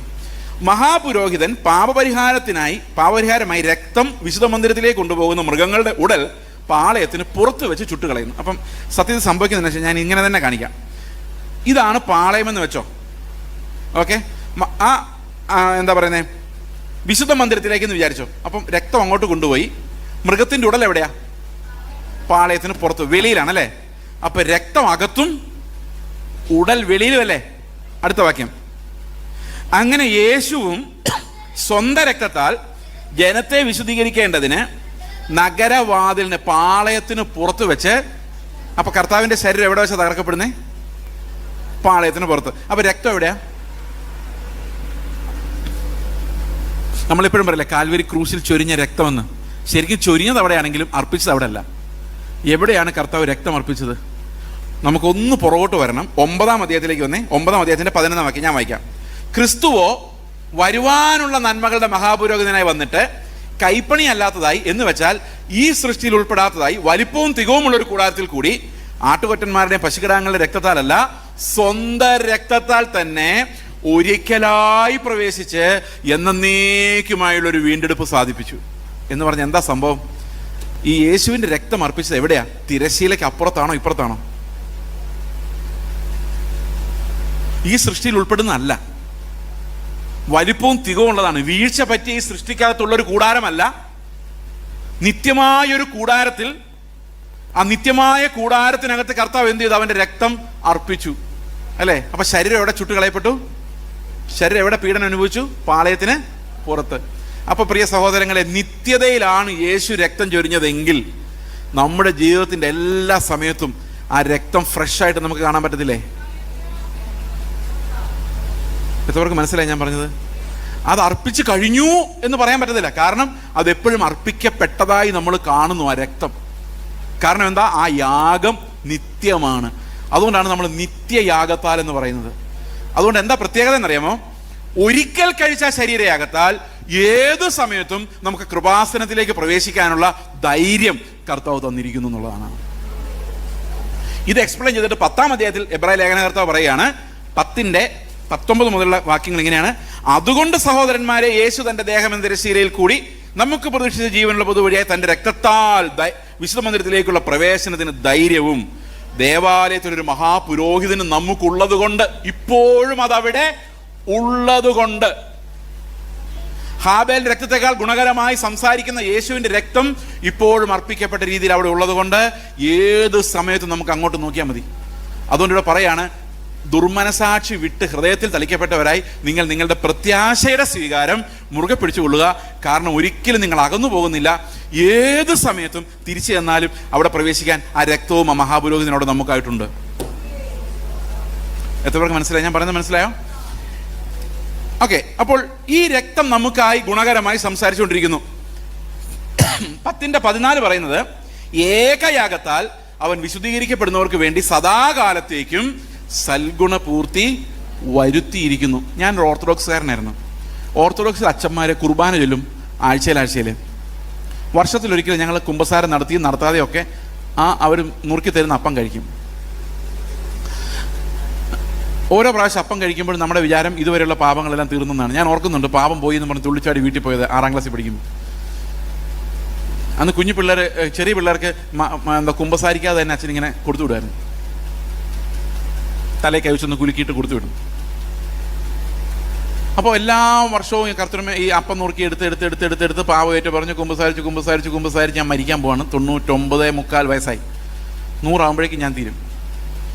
അപ്പം മരിക്കാറായെന്ന് കണ്ടു കഴിഞ്ഞപ്പോൾ അച്ഛൻ അവസാനത്തെ കുർബാന തരാൻ വേണ്ടി വന്നു. ഒടുക്കത്തെ ഒപ്രൂഷ്മ എന്ന് പറയും, കേട്ടിട്ടുണ്ടത്? ലാസ്റ്റ് കുർബാന. അപ്പോൾ കണ്ണുകൊണ്ട് ചെയ്ത പാപം, മൂക്കുകൊണ്ട് ചെയ്ത പാപം, വായ് കൊണ്ട് ചെയ്ത പാപം, ചെവി കൊണ്ട് ചെയ്ത പാപം എല്ലാം അച്ഛൻ ബന്ധിക്കും. മൂക്കുകൊണ്ട് എന്ത് പാപം? ഞാൻ അടുത്ത വീട്ടിൽ മത്തി വറുക്കുമ്പോൾ ഉണ്ടാകുന്ന മണം ചിലപ്പോൾ നമ്മളെ പാപം ചെയ്യിപ്പിച്ചിട്ടുണ്ടാവാം. എല്ലാത്തിനെയും അച്ഛൻ ബന്ധിക്കും. അപ്പോൾ എല്ലാ പാവവും തീർന്നു, കുർബാനയും കഴിച്ച് നമ്മൾ ക്ലീനായി. പക്ഷെ ഒരു പാപം മാത്രം അവശേഷിക്കുന്നുണ്ട്. എന്താണെന്ന് വെച്ചാൽ കാരണവരാണല്ലോ. ഈ അച്ഛൻ പോകുന്ന വഴിക്ക് എത്ര രൂപ മേടിച്ചുകൊണ്ട് പോയിരുന്നൊരു ടെൻഷൻ എൻ്റെ ഉള്ളിലുണ്ട്. കാരണം അച്ഛൻ ഇത്തിരി കാശുകൂതിയനാണോ എന്ന് എനിക്കൊരു സംശയമുള്ളതുകൊണ്ട് ഈ പിള്ളേർ എത്ര രൂപ കൊടുത്തുള്ള ആങ്സ്, ആ പാപം മാത്രം കിടപ്പുണ്ട്. ബാക്കി എല്ലാം ക്ലീനായി. ഞാൻ മരിച്ചാൽ എങ്ങോട്ട് പോകും? നരകത്തിൽ പോകും. കാരണം പാപം കിടക്കുവാണല്ലോ, ഒരെണ്ണം പോയിട്ടില്ല. എന്തൊരു കഥയല്ലേ. 9ാം ദിവസം അച്ഛൻ വന്ന് ഒരു കുർബാനയും കൂടെ നടത്തും. അപ്പോൾ ആ പാപം പോയി കാണുമല്ലോ. പോയി കാണില്ലേ? പോയി കാണുമോ? കാണുമായിരിക്കും. പക്ഷേ അച്ഛൻ 40 ദിവസം പിന്നെയും വരും. പോയെങ്കിൽ പിന്നെ എന്തിനാണ് വരുന്നത്? അറിയാൻ മേൽ. വർഷാവസാനം പിന്നെയും വരും. ഇങ്ങനെ 2000 വർഷമായിട്ടും ചിലർക്ക് വേണ്ടിയുള്ള കുർബാനകൾ തുടർന്നുകൊണ്ടിരിക്കുന്നു. ഇതിനിടയിൽ ഏതെങ്കിലും ഒരു സമയത്ത് ഇവൻ സ്വർഗത്തിൽ പോയോന്നോ നിർത്താമോന്നോ യാതൊരുവിധ ഗ്യാരണ്ടിയും ഈ ആവർത്തിക്കപ്പെടുന്ന യാഗങ്ങൾക്കില്ല. എന്നാൽ പിന്നെ ഈ മരിച്ചു കഴിഞ്ഞൊരു കുർബാനയുടെ കഴിച്ചാൽ തീരേണ്ടതല്ലേ? തീരില്ല. കാരണം എന്ന് വെച്ച് കഴിഞ്ഞാൽ സ്വർഗത്തിൽ പോയിന്നൊരു വാഗ്ദത്തം തരാൻ ആണയില്ല അവിടെ. അത് 7-ാം അധ്യായത്തിൽ വളരെ വ്യക്തമായിട്ട് എഴുതിയിട്ടുണ്ട്. ആണയോടുകൂടി പുരോഹിതനല്ലാത്തവരെല്ലാം മരിച്ചു പോകുമ്പോൾ വേറൊരു പുരോഹിതൻ വരും. അത് അപൂർണമായ യാഗങ്ങൾ മാത്രമേ അവർ കഴിക്കാൻ പറ്റുള്ളൂ. എന്നാൽ യേശുക്രിസ്തു അങ്ങനെയല്ല, ഒരിക്കലായി എല്ലാവർക്കും വേണ്ടി മരിച്ചിരിക്കുന്നത് കൊണ്ട് നമുക്ക് എന്നേക്കും ആശ്രയിക്കാൻ. അതുകൊണ്ട് എന്ത് സംഭവിച്ചു? ഇനി പൂജ വേണ്ട, കർമ്മങ്ങൾ വേണ്ട, ഇടനിലക്കാർ വേണ്ട, ഏത് സമയത്തും കൃപാസനത്തിലേക്ക് പ്രവേശിക്കുക. അതുകൊണ്ട് മതവും വേണ്ട. കർത്താവ് എല്ലാവരുടെ സ്വന്തമായി. ഇപ്പം മതത്തിൻ്റെ നട്ടൽ ഒടിച്ചു കളഞ്ഞു. കാരണം കർത്താവ് എനിക്ക് പ്രസന്റ് ആണെങ്കിൽ ഞാൻ കൂട്ടായ്മയ്ക്ക് കൂടിയാൽ പോരെ. എനിക്കൊരു മതത്തിനോ പാപമോചനത്തിനോ ഞാൻ വേറെ എങ്ങും പോകേണ്ട കാര്യമില്ല. കാരണം കർത്താവ് എനിക്ക് എൻ്റെ കൂടെ എൻ്റെ ജീവിതത്തിലുണ്ട്. അതെൻ്റെ ഉറപ്പാണ്. ഇതാണ് ഒരു ഹുക്ക്. ആദ്യത്തെ ഹുക്കിൽ പിടികിട്ടിയോ? ഇനി 2ാമത്തെ ഹുക്ക്. നിങ്ങളുടെ പാസ്റ്റർ നിങ്ങൾക്ക് വേണ്ടി പ്രാർത്ഥിച്ചാലാണോ കർത്താവ് പെട്ടെന്ന് കേൾക്കുന്നത്? നിങ്ങൾ പ്രാർത്ഥിച്ചാലാണ്.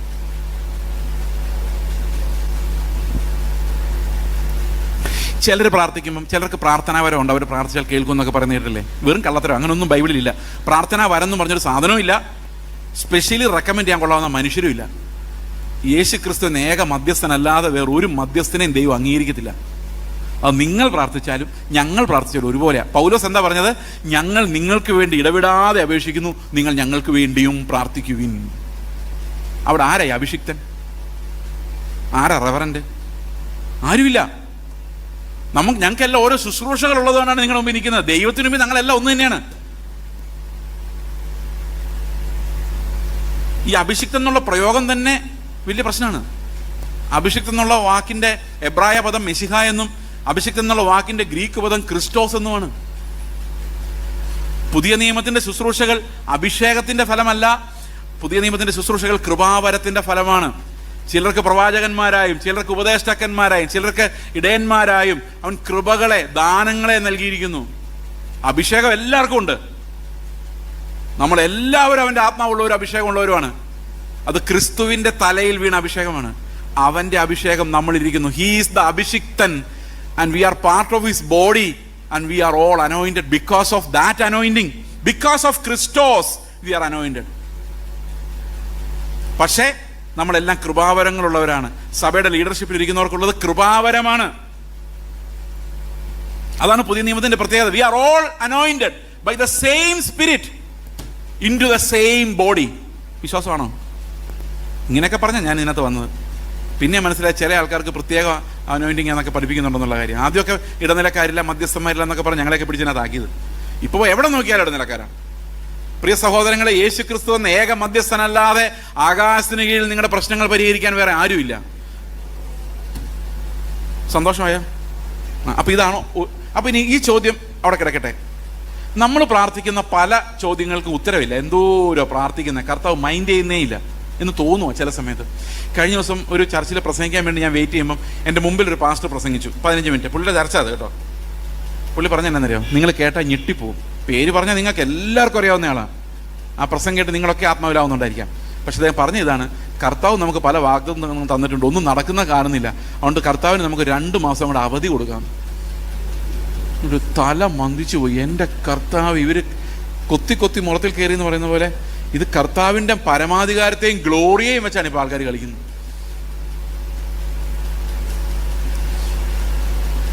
അപ്പോൾ ആര് പ്രാർത്ഥിച്ചാൽ ദൈവം കേൾക്കും? ഇതാണ് രണ്ടാമത്തെ കുക്കിലോട്ട് വരുവാണ്. ഒറ്റ ചോദ്യം ഞാൻ നിങ്ങളോട് ചോദിക്കാം. യേശു ക്രിസ്തു നിങ്ങളുടെ ഒരു വിഷയമായിട്ട് പിതാവിൻ്റെ അടുത്ത് ചെന്നിട്ട്, പിതാവേ, ചേസിന് ഇങ്ങനൊരു പ്രോബ്ലം ഉണ്ട്, ശരിയാക്കി കൊടുക്കണേന്ന് പറഞ്ഞാൽ പിതാവ് കൊടുക്കുമോ ഇല്ലയോ? ഇത് നിങ്ങൾക്ക് ഒന്നിനും ഉറപ്പില്ലാത്തതാണോ? എന്താ നിങ്ങൾ മിണ്ടാത്തത്? കൊടുക്കുമല്ലോ. കാരണം എന്താ? കർത്താവ് എന്താ പറഞ്ഞ? ഞാൻ എന്തപേക്ഷിച്ചാലും എൻ്റെ പിതാവ് എനിക്ക് തരും. അതൊരു ഭയങ്കര വാഗ്ദത്തം അത്. പക്ഷെ ഒരു കുഴപ്പമുണ്ട്, നമുക്ക് എല്ലാം യേശുവിനോട് ചോദിക്കാൻ പറ്റില്ല. ഇപ്പോൾ ഉദാഹരണത്തിന് നിങ്ങളുടെ പാസ്റ്റർ എറണാകുളത്ത് പോകുമ്പം പഴയ സിനിമയുടെ CD വല്ലതും ഉണ്ടെങ്കിൽ മേടിച്ചുകൊണ്ട് വരാൻ പറയാൻ പറ്റുമോ? പറ്റിയല്ല. കാരണം അത് പാസ്റ്ററോട് എന്താ ചോദിക്കേണ്ടത് നമുക്കറിയാം. അത് മാത്രമേ ചോദിക്കാൻ പറ്റുള്ളൂ. വല്ല സിയോൻ ഗീതാവലിയോ വല്ല ബൈബിളൊക്കെ മേടിച്ചുകൊണ്ട് വരാൻ പറഞ്ഞാൽ കുഴപ്പമില്ല. ശരിയാണോ? അപ്പം മനുഷ്യരായ നമുക്ക് നമ്മുടെ പാസ്റ്റർമാരോട് എന്ത് ചോദിക്കണമെന്ന് അറിയാമെങ്കിൽ ഈ ലോകത്ത് വന്ന്, ഈ ലോകം എൻ്റെ അല്ല, എൻ്റെ രാജ്യം ഐഹികമല്ല, നിങ്ങളുടെ ഉയരത്തിലുള്ള ദൈവത്തിൻ്റെ രാജ്യം നിങ്ങൾക്ക് തരാൻ പ്രസാദിച്ചൊരു പിതാവുണ്ട്, നിങ്ങൾ അവനെ പിതാവെന്ന് വിളിച്ചോ എന്ന് പറഞ്ഞിട്ട് പോയ കർത്താവിനോട് നമ്മൾ എന്തൊക്കെയാണോ ചോദിക്കുന്നത്. നമ്മൾ എന്തൊക്കെയോ ചോദിച്ചിട്ട് അവസാനം in the name of Jesus Christ ഒരു കള്ളയൊപ്പിട്ട് പിതാവിൻ്റെ ഇതിലോട്ട് കൊടുക്കുകയാണ്. കർത്താവ് അറിഞ്ഞിട്ട് പോലും ഇല്ല. കർത്താവ് പറയും, ഞാൻ ഇതൊന്നും അറിഞ്ഞിട്ടില്ല, ഞാൻ നിങ്ങൾ ആരാന്ന് പോലും അറിയുന്നില്ല. കാരണം എല്ലാം കള്ളയൊപ്പാ. നമ്മളെ പേര് അവസാനം ഫോർമുല ഉപയോഗിച്ചുകൊണ്ട് കർത്താവിൻ്റെ അംഗീകാരം ഉണ്ടോ? ഓക്കെ, അതവിടെ നിൽക്കട്ടെ. ഞാൻ പറഞ്ഞു വന്ന ഇതാണ്: കർത്താവ് നമുക്ക് വേണ്ടി അപേക്ഷിച്ചാൽ പിതാവ് കേൾക്കാതെ ഇരിക്കുകയില്ല. ഇനി 7:25 വായിച്ചു നോക്കി. എബ്രായ ലേഖനം 7:25. അതുകൊണ്ട് താൻ മൂലം ദൈവത്തോട് അടുക്കുന്നവർക്ക് വേണ്ടി പക്ഷപാതം ചെയ്യുവാൻ സദാ ജീവിക്കുന്നവനാകയാൽ അവരെ പൂർണ്ണമായും രക്ഷിപ്പാൻ അവൻ പ്രാപ്തനാകുന്നു. അപ്പൊ ഇപ്പൊ കർത്താവ് പിതാവിൻ്റെ അടുത്ത് എനിക്ക് വേണ്ടി എഴുന്നേറ്റ് നിൽപ്പുണ്ട്. വിശ്വാസമുണ്ടോ? കാണുന്നുണ്ടോ? ഇത് വല്ലതും കാണുന്നുണ്ടോ? കർത്താവ് പറയാ, ചേസിനെ ദുഷ്ടന്റെ കയ്യിൽ അകപ്പെടുത്തരുത്. അല്ല, എന്താ പ്രാർത്ഥിക്കുന്നത്? എൻ്റെ വിശുദ്ധി ഞാൻ അവന് കൊടുത്തിരിക്കുന്നു. 17-ാം അധ്യായം നിങ്ങൾ വായിച്ചു നോക്കിയ യോഹന്നാന്റെ സുവിശേഷം. അവിടെ എന്തൊക്കെയാണ് ഈ മഹാപുരോഹിതൻ നമുക്ക് വേണ്ടി പ്രാർത്ഥിച്ചത് നമ്മുടെ എഴുതി വെച്ചിട്ടുണ്ട്. ദുഷ്ടന്റെ കയ്യിൽ അകപ്പെടാതെ അവനെ നോക്കണം, എൻ്റെ വിശുദ്ധി ഞാൻ അവർക്ക് നൽകിയിരിക്കുന്നു, നീ എനിക്ക് തന്നിട്ടുള്ള മഹത്വവും ഞാൻ അവർക്ക് കൊടുത്തിരിക്കുന്നു, അവരും ഞങ്ങളും നമ്മളും എല്ലാം ഒന്നാകേണ്ടതിന് ഇത് ഞാൻ നിന്നോട് അപേക്ഷിക്കുന്നു. ഈ അപേക്ഷ കർത്താവ് കേൾക്കോ ഇല്ലയോ? ഇച്ചിരി പ്രത്യാശ തോന്നുന്നുണ്ടോ? കുറച്ച് ഒരു പ്രത്യാശഗാനം പാടാറായോ? ഇല്ല, അത്ര ആയില്ലെന്ന് തോന്നുന്നു. ഒന്നും കൂടെ നമുക്ക് കടത്തി ചിന്തിക്കാം. ശരിക്കും കർത്താവ് നമുക്ക് വേണ്ടി പ്രാർത്ഥിച്ചിട്ടുണ്ടോ എന്ന് എങ്ങനെ അറിയാം പാസ്റ്റർ? കാരണം എത്രയോ പേരിവിടെ മരിച്ചു പോകുന്നു, എത്രയോ പേര് സുവിശേഷം കേൾക്കുന്നില്ല. അപ്പോൾ എനിക്ക് വേണ്ടി പ്രാർത്ഥിച്ചിട്ടുണ്ട് സ്പെസിഫിക്കലി എന്നെങ്ങനെ എനിക്കറിയാം? നിങ്ങളെ ഈ നമ്മൾ പ്രാർത്ഥിക്കുമ്പോൾ സാധാരണ കയ്യിൽ നമ്മുടെ ഒരു പ്രാർത്ഥന ലിസ്റ്റ് ഉണ്ടല്ലോ, ഇല്ലേ? അതുപോലെ കർത്താവിൻ്റെ കയ്യിൽ പിതാവിൻ്റെ അടുത്ത് കൊടുക്കാൻ ഒരു പ്രാർത്ഥന ലിസ്റ്റ് ഉണ്ടായിരുന്നു. ആ ലിസ്റ്റ് ഞാൻ നിങ്ങളെ കാണിക്കാം. അത് കാണിക്കുമ്പോൾ അതിനകത്ത് നിങ്ങളുടെ പേരുണ്ടെങ്കിൽ നിങ്ങൾ വിശ്വസിക്കോ? ആരും മിണ്ടുന്നില്ല. വിശ്വസിക്കോ? നമുക്ക് ലിസ്റ്റ് ഒന്ന് നോക്കാം. കർത്താവ് ആർക്കൊക്കെ വേണ്ടിയാണ് പ്രാർത്ഥിച്ചത്? യോഹന്നാന്റെ സുവിശേഷം 17-ാം അധ്യായം, മഹാപുരോഹിത പ്രാർത്ഥന, 9-ാം വാക്യം വായിക്കാം. ഞാൻ അവർക്ക് വേണ്ടി അപേക്ഷിക്കുന്നു, ലോകത്തിന് വേണ്ടി അല്ല. അത് കിടക്കുന്നു. അപ്പൊ ലോകത്തിന് മുഴുവൻ വേണ്ടി അല്ല, പിന്നെ ആർക്ക് വേണ്ടിയാ? അവർക്ക് വേണ്ടി. നീ എനിക്ക് തന്നിട്ടുള്ളവർ നിനക്കുള്ളവരായതുകൊണ്ട് അവർക്ക് വേണ്ടി അത്ര അപേക്ഷിക്കുന്നു. അപ്പൊ അതിനകത്ത് നിങ്ങളുടെ പേര് കണ്ടോ? ഇല്ല, കണ്ടില്ലല്ലേ? നോക്കി, ഇല്ല. ഇനി 20-ാം വാക്യം വായിച്ച്. ഇവർക്ക് വേണ്ടി മാത്രമല്ല, ഇവരുടെ വചനത്താൽ എന്നിൽ വിശ്വസിക്കാനിരിക്കുന്ന എല്ലാവർക്കും വേണ്ടി ഞാൻ പ്രാർത്ഥിക്കുന്നു. അതിനകത്തുണ്ടോ? അതിനകത്തുണ്ടെങ്കിൽ ധൈര്യമായിട്ടൊന്ന് സ്തോത്രം പറഞ്ഞേ. ഉണ്ടോ? നിങ്ങളിതൊക്കെ വിശ്വസിക്കുന്നുണ്ടോ? അപ്പം നിങ്ങൾക്ക് വേണ്ടി ഓൾറെഡി കർത്താവ് പ്രാർത്ഥിച്ചിട്ടുണ്ട്. എന്താ പ്രാർത്ഥിച്ചേക്കുന്നത്? ഇവർ നശിച്ചു പോകാതെ സ്വർഗത്തിൽ കാണണമെന്നാണ്. അപ്പം പിതാവ് അത് കേട്ട് കാണുമോ? അപ്പം സ്വർഗത്തിൽ പോവോ? ഒരു പാട്ട് പാടാനുള്ളതായോ? ഒരു പ്രത്യാശാഗാനം കർത്താവെ വേഗം വരണേ എന്ന് പാടാനുള്ളതായോ? ആയി കാണുകയില്ല. നമുക്ക് കുറച്ചുകൂടെ മുമ്പോട്ട് പോവാം. ഈ പ്രത്യാശയുടെ ഉറപ്പിനെയാണ് നമ്മൾ എന്ത് പറയുന്നത്? വിശ്വാസത്തിന്റെ പകുതി എന്ന് പറയുന്നത്.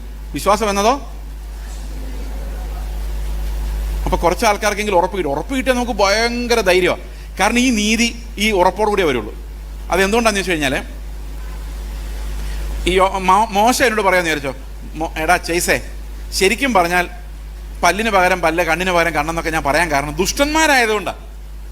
വേണമെങ്കിൽ ഉപേക്ഷണ പത്രം കൊടുത്തിട്ട് ഉപേക്ഷിച്ചോളാൻ പറഞ്ഞു. അവന്മാരുടെ കയ്യിലിരിപ്പ് ശരിയല്ല, അവന്മാർ മഹാദുഷ്ടന്മാരായതുകൊണ്ടാണ്. നിന്റെ റൂൾ അതല്ല. പിന്നെ ഒരു കരണം തരിച്ചാൽ മറ്റേ കരണം കാണിച്ചു കൊടുക്കണം. അപ്പം ഞാൻ ചോദിക്കും, എൻ്റെ മോശേ, എന്നെ അടിക്കാൻ വരുന്നവൻ, എനിക്ക് തടിയുണ്ടെന്നേ ഉള്ളൂ, വലിയ ആരോഗ്യമൊന്നുമില്ല. എന്നെ അടിക്കാൻ വരുന്നവൻ ജിമ്മ്. ഒറ്റ അടിക്കാൻ എൻ്റെ ബ്രെയിനിൽ നിന്നാണ് മൂക്കിലൂടെയും വായിലൂടെ എല്ലാം ബ്ലഡ് വരുന്നത്. അടുത്ത അടിക്ക് ഞാൻ തട്ടിപ്പോയാൽ എന്ത് കിട്ടും? അപ്പോൾ മോശം ചോദിക്കും, നീ ആവർത്തന പുസ്തകം 28 വായിച്ചിട്ടില്ലേ മോനെ? എന്തോ നിന്റെ ദേശത്ത് നിന്നെ ഞാൻ അനുഗ്രഹിക്കും, നിന്റെ എൻ്റെ മോശം, ഞാൻ മരിച്ചു പോയിട്ട് എൻ്റെ ദേശത്ത് അനുഗ്രഹിച്ച് എൻ്റെ ആടുമാടുകൾ അനുഗ്രഹിച്ചിട്ട് എനിക്കെന്ത് കാര്യം? ദീർഘായുസ് കൊണ്ട് എന്നെ തൃപ്തിപ്പെടും. ഞാൻ അടി കൊണ്ട് ഞാൻ ചാവാൻ കിടക്കുമ്പോൾ ദീർഘായുസ്. മോശം, അതൊന്നും എനിക്ക് പറ്റത്തില്ല. ആ ദീർഘായുസ് എനിക്ക് വേണമെങ്കിൽ, എൻ്റെ കുഞ്ഞുങ്ങൾ അനുഗ്രഹിക്കപ്പെടണമെങ്കിൽ, എനിക്ക് എൻ്റെ ആടുമാടുകൾ അനുഗ്രഹിക്കപ്പെടണമെങ്കിൽ അത് കാണാൻ എനിക്ക് കണ്ണുങ്ങളെ വേണ്ടേ, ആയുസ് വേണ്ടേ? അപ്പോൾ ഒരു കാരണത്തടിക്കുമ്പോൾ നമ്മൾ എന്ത് ചെയ്യണം? ആരോഗ്യം ഉണ്ടെങ്കിൽ പൊട്ടിച്ചിട്ട് ഓടണം, അല്ലെങ്കിൽ പൊട്ടിക്കാതെ ഓടണം ആരോഗ്യം കുറവാണെങ്കിൽ. കാരണം ആയുസ് ഉണ്ടെങ്കിലല്ലേ നമുക്ക് ഈ അനുഗ്രഹം അനുഭവിക്കാൻ പറ്റുള്ളൂ. അമേരിക്കയിലുള്ള വിസ തന്ന ആരോഗ്യം ആൾ വേണ്ടേ? അതുകൊണ്ടൊക്കെ ഒരുത്തൻ കരണത്തടിച്ചപ്പോൾ മറ്റേ കരണം കാണിച്ചു വിടും. ആൾ തട്ടിപ്പോയാൽ എങ്ങനെ അമേരിക്കയിൽ പോവും? അപ്പോൾ കർത്താവ് എന്നോട് വന്നിട്ട് പറഞ്ഞു, കർത്താവ് പറയാം, ചെയ്സേ, ഒരു കരണം തരിച്ചാൽ മറ്റേ കരണം കാണിച്ചു കൊടുക്കും. ഞാൻ പറഞ്ഞു, കർത്താവെ, അങ്ങനെ എങ്ങാനും ഞാൻ ചത്തുപോയാൽ നീ എൻ്റെ കൂടെ പറുദീസയിലിരിക്കും. ഓക്കെ, ഞാൻ നിൻ്റെ അടുത്ത് ഇരിക്കുമല്ലേ? ശരി, എന്നാൽ മരിച്ചാലും സാരമില്ല. ഫെയ്ത്ത് വരുന്ന എവിടുന്ന്? നമ്മുടെ യേശുവിൻ്റെ ക്രൂശിലെ കൂടെ കിടന്ന ഒരു കള്ളൻ, വലതുവശമാണ് ഇടതുവശമാണെന്ന് അറിയത്തില്ല, യാക്കോബക്കാർ പറയുന്ന വലതുവശത്താണ്, നമുക്കറിയത്തില്ല, നമ്മൾ കണ്ടില്ല. പക്ഷേ ഈ കള്ളൻ ഒരു നിമിഷം കൊണ്ട് സ്വർഗ്ഗത്തിൽ പോയി. എങ്ങനെയാണെന്ന് അറിയോ? ഭയങ്കര നീതിമാനായിട്ടാണ് പോയത്. അവൻ അവിടെ കിടന്ന്, ഞാനായിരുന്നു അവൻ്റെ സ്ഥാനത്തെങ്കിൽ ഞാൻ വിടുതലിൻ്റെ ഒരു പ്രാർത്ഥന പറഞ്ഞു. കർത്താവേ, എൻ്റെ വിഷയം എന്താ? ഇപ്പോൾ വിഷയം ശ്വാസം വിടാൻ പറ്റുന്നില്ല, അതാണ് വിഷയം, ഏറ്റവും ഭയങ്കര വിഷയം. ക്രൂശിൽ അടിച്ച് തറച്ച്, അത് നമ്മൾ ഇന്ന് റോമൻ കത്തോലിക്കർ കൊണ്ട് നടക്കുന്ന പോലെ ചിന്തയിട്ട് മിനിക്ക് ക്രൂശൊന്നുമല്ല, തടിയാണ്, തടിക്കഷ്ണം കുറുകെ വെച്ചിരിക്കുന്ന. അവിടെ ഈ ലങ്സ് ഇങ്ങനെ ശ്വാസം കിട്ടാൻ വേണ്ടി ഇങ്ങനെ വലിയുമ്പോൾ ഈ പുറമെല്ലാം കൂടെ ആയ ഒരഞ്ഞ് ഭയന്ന് മരണം നോക്കി കിടക്കുന്നവനാണ് ഞാൻ. എന്നെങ്കിൽ ഞാൻ കർത്താവിൻ്റെ എന്തായിരിക്കും പറയുന്നത്? കർത്താവ്, എൻ്റെ വിഷയങ്ങളുടെ നടുവിൽ വിടുതൽ തരാൻ നീ ഇറങ്ങി വരണം. എങ്ങനെയാ മോനെ? നീ എന്നെ ഈ ക്രൂശിൽ നിന്ന് ഇറക്കി വിട്ടാൽ ഞാനിനി മര്യാദക്കാരനായിട്ട് ജീവിച്ചോളാം. ഓക്കെ. 2, ജെറുസലേമിൻ്റെ തെരുവിലൂടെ, വേണ്ട പോട്ടെ, വാളകത്തിൻ്റെ തെരുവിലൂടെ ഞാൻ നിൻ്റെ ട്രാക്റ്റുമായിട്ട് നടന്നോളാം. കർത്താവിൻ്റെ എന്ന് മേടിക്കുവാണ്. അപ്പോൾ കർത്താവ് പറഞ്ഞു, ഓക്കെ, നിന്നെ ഇറക്കി വിട്ടേക്കാം. അതായിരുന്നു സംഭവിക്കാറുന്നുള്ളൂ ഞാനായിരുന്നെങ്കിൽ. പക്ഷെ ആ മനുഷ്യൻ പറയാം, എനിക്ക് ജീവിക്കണ്ട, എനിക്ക് നിൻ്റെ കൂടെ മരിച്ചാൽ മതി, നീ വരുമ്പം മഹത്വത്തിൽ വരുമ്പം എന്നെ ഓർത്താൽ മതി. മനസ്സിലായി? അതായത് അത് ശിഷ്യന്മാർക്ക് യേശു ഉയർത്തെഴുന്നേറ്റിട്ട് പോലും മനസ്സിലായില്ല. അപ്പോൾ ഈ മനുഷ്യൻ 3 മണിക്കൂറോടെ കിടന്ന മനുഷ്യൻ പറയാണ്, നീ മഹത്വത്തിൽ രാജ്യത്വം പ്രാപിച്ചു വരുമ്പോൾ എന്നെ ഓർത്താൽ മതി. എന്നെ നീ വെറുതെ വിട്ട് ഞാൻ ഈ മണ്ണിലൂടെ നടന്നാൽ പിന്നെയും പാപമേ ചെയ്യുള്ളൂ, പിന്നെ ഞാൻ എൻ്റെ പാപത്തിൽ മരിക്കുള്ളൂ. നിൻ്റെ കൂടെ മരിക്കാൻ എനിക്ക് നീ അവസരം തന്നാൽ ഒരൊറ്റ വാഗ്ദത്തം എനിക്ക് മതി, നീ വരുമ്പോൾ എന്നെ ഓർക്കണം. കർത്താവ് പറഞ്ഞു, മോനെ, നീ ഇന്ന് ഞാൻ രാജ്യത്വം പ്രാപിച്ച് വരാൻ ഓർക്കണ്ട, ഞാൻ എവിടെ പോയാലും നീ എൻ്റെ കൂടെ ഉണ്ടായിരിക്കും. ഇന്ന് പറുദീസയിലേക്ക് പോകുമ്പോഴും നീ എൻ്റെ കൂടെ വരും. എന്തു ഭയങ്കര രക്ഷ! ഒരൊറ്റ നിമിഷം ആ പുനരുത്ഥാനത്തിൽ വിശ്വസിച്ചപ്പോഴേക്കും അവൻ്റെ സ്വഭാവം മാറിപ്പോയി. He became A new creature. അവന് മരണത്തെ പേടിയില്ലാതായിപ്പോയി. പാപത്തെ ജയിക്കാൻ നമ്മുടെ ഏറ്റവും വലിയ തടസ്സം, ലോകമോഹങ്ങളെ ജയിക്കാൻ നമ്മുടെ ഏറ്റവും വലിയ തടസ്സം, നമ്മൾ ഇപ്പോഴും മരണത്തെ ഭയപ്പെടുന്നത് കൊണ്ടാണ്, പ്രത്യാശയുടെ ഉറപ്പില്ലാത്തത് കൊണ്ടാണ്, ധൈര്യമില്ലാത്തത് കൊണ്ടാണ്.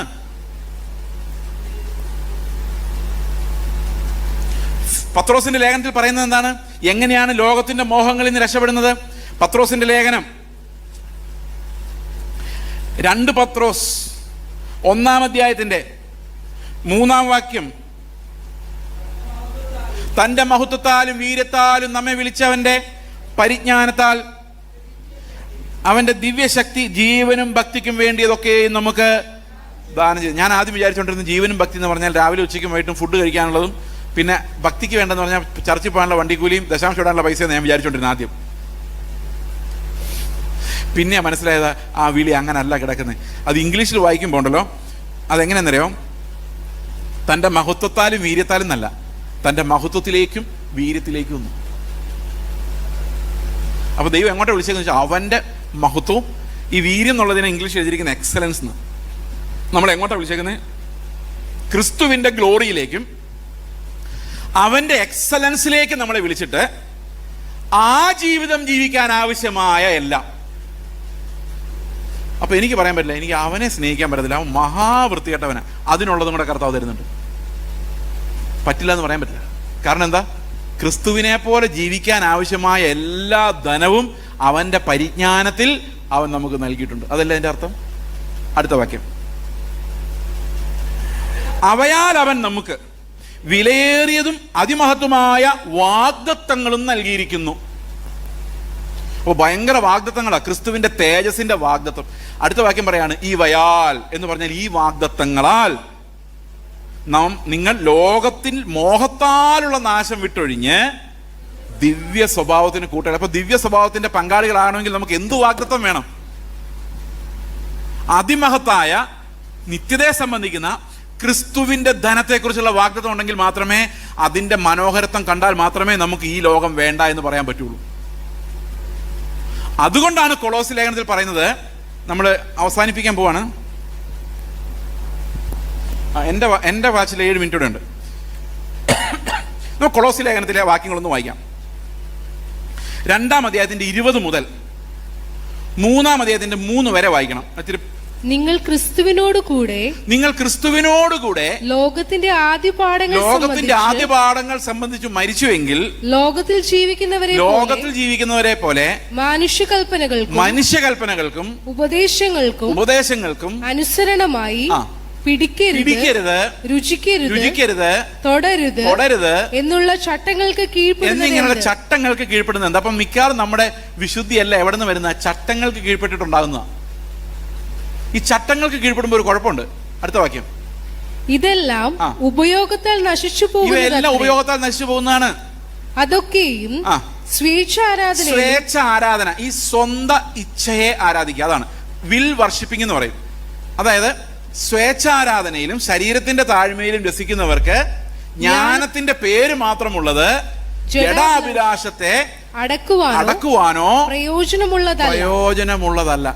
ഉദാഹരണത്തിന്, എന്താണ് ഈ കൽപ്പനകൾ കൊണ്ട് നമ്മൾ നന്നാവാൻ ശ്രമിച്ചാലുള്ള കുഴപ്പം എന്താണെന്ന് വെച്ച് കഴിഞ്ഞാൽ, കുറെ സ്വയനീതിമാന്മാരുണ്ടാവും. ഉദാഹരണത്തിന്, ഒരാൾ പറയാണ്, ഇത്രയും നാളും ഞാൻ മരുന്ന് കഴിച്ചിട്ടില്ല. അപ്പം നമ്മൾ എന്താ ഉടനെ നോക്കുന്നത്? എന്തൊരു വിൽ പവർ, അയാൾ ആള് കൊള്ളാമല്ലേ, നമ്മളൊരു ആരെയാ അപ്പം നമ്മൾ ഉയർത്തുന്ന ആരെയാ? ആ മനുഷ്യന്റെ വില്ലിനെ നമ്മൾ ഭയങ്കരമായിട്ട് ബഹുമാനിക്കുക. ഇപ്പൊ ഞാനൊരു പണ്ടൊരു സാക്ഷ്യം പറയാം, ഞങ്ങൾ പിള്ളേരെ എടുത്ത് അഡോപ്റ്റ് ചെയ്ത് വളർത്തിയ കാര്യം. ഇപ്പൊ കേൾക്കുമ്പോൾ എല്ലാവരും പറയും, അയ്യോ നിങ്ങൾക്ക് ഇത് പറ്റുള്ളൂ. അപ്പൊ ആരെയാ വർഷിപ്പ് ചെയ്യുന്നത്? എന്റെ വിൽ പവറിനെ. ഞങ്ങൾക്കറിയാം ആ പിള്ളേരെയും കൊണ്ട് ഞങ്ങൾ ഇഷായൊക്കെ വരച്ചത് എങ്ങനെയാണ്, പക്ഷെ അത് നാട്ടുകാർക്കറിയില്ല. അപ്പൊ അവര് ഒരാളുടെ പ്രവൃത്തിയിലേക്ക് നോക്കുമ്പോൾ അവരെ അപ്രീഷിയേറ്റ് ചെയ്യുമ്പോൾ എന്താ സംഭവിക്കുന്നത്? ആത്മാവത് ചെയ്തെന്നല്ല അവർക്ക് മനസ്സിലാകുന്നത്, അവരുടെ വിൽ പവറിനെ വർഷിപ്പ് ചെയ്യുന്ന ഒരവസ്ഥയിലേക്കാണ്. അപ്പൊ ഞാൻ പറയാണ്, ഞാൻ ഇത്രയും നാളായിട്ടെന്നൊക്കെ വൈബ്രേഷൻ പറയുമ്പോൾ ആൾക്കാരെല്ലാം എന്നെ എന്ത് ചെയ്യണം? കൊള്ളാം അവൻ എന്ന് പറയിപ്പിക്കണം. ഇത് ജ്ഞാനത്തിന്റെ പേര് മാത്രമുള്ളത്. ഓക്കെ, അടുത്ത വാക്യം, ജഡാഭിലാഷം അടക്കുവാനോ. അപ്പൊ ഒരിടത്ത് ഈ ജഡം എന്ന് പറയുന്ന സാധനം എപ്പോഴും ചീത്ത സാധനം മാത്രമല്ല, നല്ല സാധനം അതിനേക്കാൾ അപകടകരമായ ജഡമാണ്. അതായത് ചീത്ത ജഡമുണ്ട്, നല്ല ജഡമുണ്ട്. നമ്മുടെ ഭാഷയിൽ ദൈവത്തിന് മുമ്പിൽ എല്ലാ ജഡവും ജഡത്തിന്റെ പ്രവൃത്തികളും ചീത്തയാണെങ്കിലും, ഈ ചില ജഡം, ഈ പരീശന്മാരുടെ ജഡമാണോ ചുങ്കക്കാരുടെ ജഡമാണോ നല്ല ജഡം? പറ. മനുഷ്യൻ നോക്കുമ്പം ചുങ്കക്കാരന്റെ ജഡമല്ലേ മോശം ജഡം, വേശ്യകളുടെയും അവരുടെ ജഡം വളരെ മോശം. എന്നാൽ പരീശന്റെ ജഡമോ ആഴ്ചയിൽ 2 വട്ടം ഉപവാസം എടുക്കുന്ന അത്ഭുത ജഡം, നേടുന്നതിനെല്ലാം ദശാംശം കൊടുക്കുന്ന മഹാജഡം. അത് ദശാംശം കൊടുത്തിട്ട് മതിയാകാതെ അത് കൊടുത്തിട്ട് പിന്നെ 10 കിലോ അരി മേടിച്ചാൽ അതിലൊരു കിലോ അരി കൂടെ കൊടുക്കുന്ന അത്ഭുതമായ നീതി. ഏതാ നല്ല ജഡം? മാന്യമായ ജഡം ഏതാ? നമ്മൾ ആരാടോ ബഹുമാനം തോന്നാറുടാ? നിങ്ങളൊന്നും മിണ്ടുന്നില്ല. ഇത് മിണ്ടാത്ത ആൾക്കാരിന് വാള കയറിയെന്ന് എനിക്ക് അറിയാമല്ലായിരുന്നു. പരീശന്മാരുടെ നീതിയോടെ ഇതാണ് ഇവിടെ ഉണ്ടാകുന്നത്. നമ്മൾ വേറൊരാളെ ബ്ലെയിം ചെയ്യുമ്പം, ഇപ്പം ഞാനൊരു എക്സാമ്പിൾ പറയാം, വളരെ സിമ്പിൾ ആയിട്ടുള്ളൊരു എക്സാമ്പിൾ പറയാം. ഇപ്പം ഞാൻ നിങ്ങളോട് പറയാണ്, വിശുദ്ധ ജീവിതം, വൈബ്രേഷൻ പ്ലീസ് നോട്ട്, വിശുദ്ധ ജീവിതം നയിച്ചില്ലെങ്കിൽ നിങ്ങൾ എല്ലാവരും നരകത്തിൽ പോകും. സത്യമാണോ ഞാൻ പറഞ്ഞത്? ആണോ അല്ലയോ? ആണ്. അപ്പം നിങ്ങൾ എന്നോടൊന്ന് ചോദിച്ചേ, പാസ്റ്റർ സ്വർഗത്തിൽ പോകുമെന്ന് ചോദിച്ചേ, ഞാൻ എന്ത് പറയും ന്യായമായിട്ടും? ഞാൻ നരകത്തിൽ പോകുമെന്ന് പറഞ്ഞാൽ പിന്നെ എന്തിനാണോ പ്രസംഗിക്കാൻ വന്നത് നിങ്ങൾ ചോദിക്കില്ലേ? അപ്പം ഞാൻ സ്വർഗത്തിൽ പോകും, എന്നെപ്പോലെ നിങ്ങൾ പോയാൽ നിങ്ങൾക്കും. അപ്പോൾ ഇനി സ്വർഗത്തിലോട്ട് പോകാനുള്ള വഴി ഏതാ? ആരെ പോലെ ആയാൽ മതി?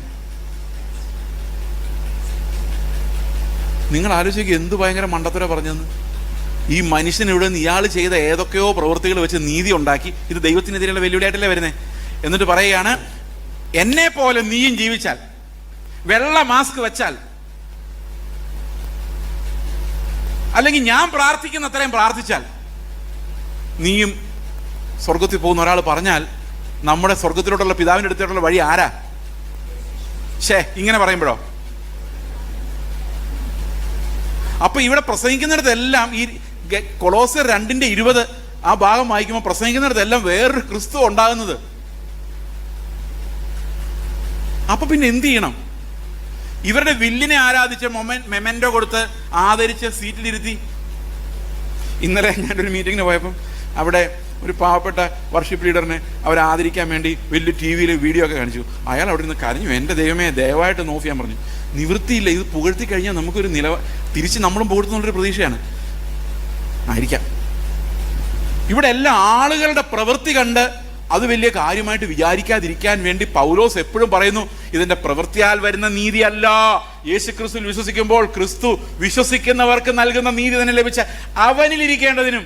എന്നിട്ട് പറയാം, ജഡാഭിലാഷം അടക്കാൻ എന്ത് ചെയ്യണം? അടുത്ത വാക്യം 3-ാം അധ്യായം. ഈ 3-ാം അധ്യായത്തിൽ ആ വാക്യം 2-ന്റെ ബാക്കിയാണ്. 3-ന്റെ 1 വായിച്ചോ. ആകയാൽ എന്ന് പറഞ്ഞാൽ അർത്ഥം എന്താ? ഇതിനു മുമ്പുള്ളതിന്റെ ബാക്കിയാണ്. ഇതിനു മുമ്പ് എന്താ പറഞ്ഞത്? ഈ നിയമങ്ങൾ കൊണ്ടൊന്നും കുറെ ഹീറോസിനെ ഉണ്ടാക്കാന്നുള്ളതല്ലാതെ ആരുടെയും ജഡാഭിലാഷം അടങ്ങാൻ പോകുന്നില്ല. അടുത്ത വാക്യം, ആകയാൽ നിങ്ങൾ ക്രിസ്തുവിനോടുകൂടെ ഉയർത്തെഴുന്നേറ്റിരിക്കുന്നുവെങ്കിൽ. ഉയർത്തെഴുന്നേറ്റിട്ടുണ്ടോ? ഉണ്ടോ ഇല്ലയോ? എപ്പോഴായിരുന്നു സംഭവം? നാളെ രാവിലെയോ? നമ്മളെപ്പോഴാ ക്രിസ്തുവിൻ്റെ കൂടെ ഉയർത്തെഴുന്നേറ്റത്? സ്നാനപ്പെട്ടപ്പോഴോ? നോ. എഫേസ്യ ലേഖനത്തിൽ പറയുന്നത് എന്താണ്? ലോകസ്ഥാപനത്തിന് മുമ്പേ നമ്മെ ക്രിസ്തുവിൽ തെരഞ്ഞെടുത്തു, ഇൻ ക്രൈസ്റ്റ്.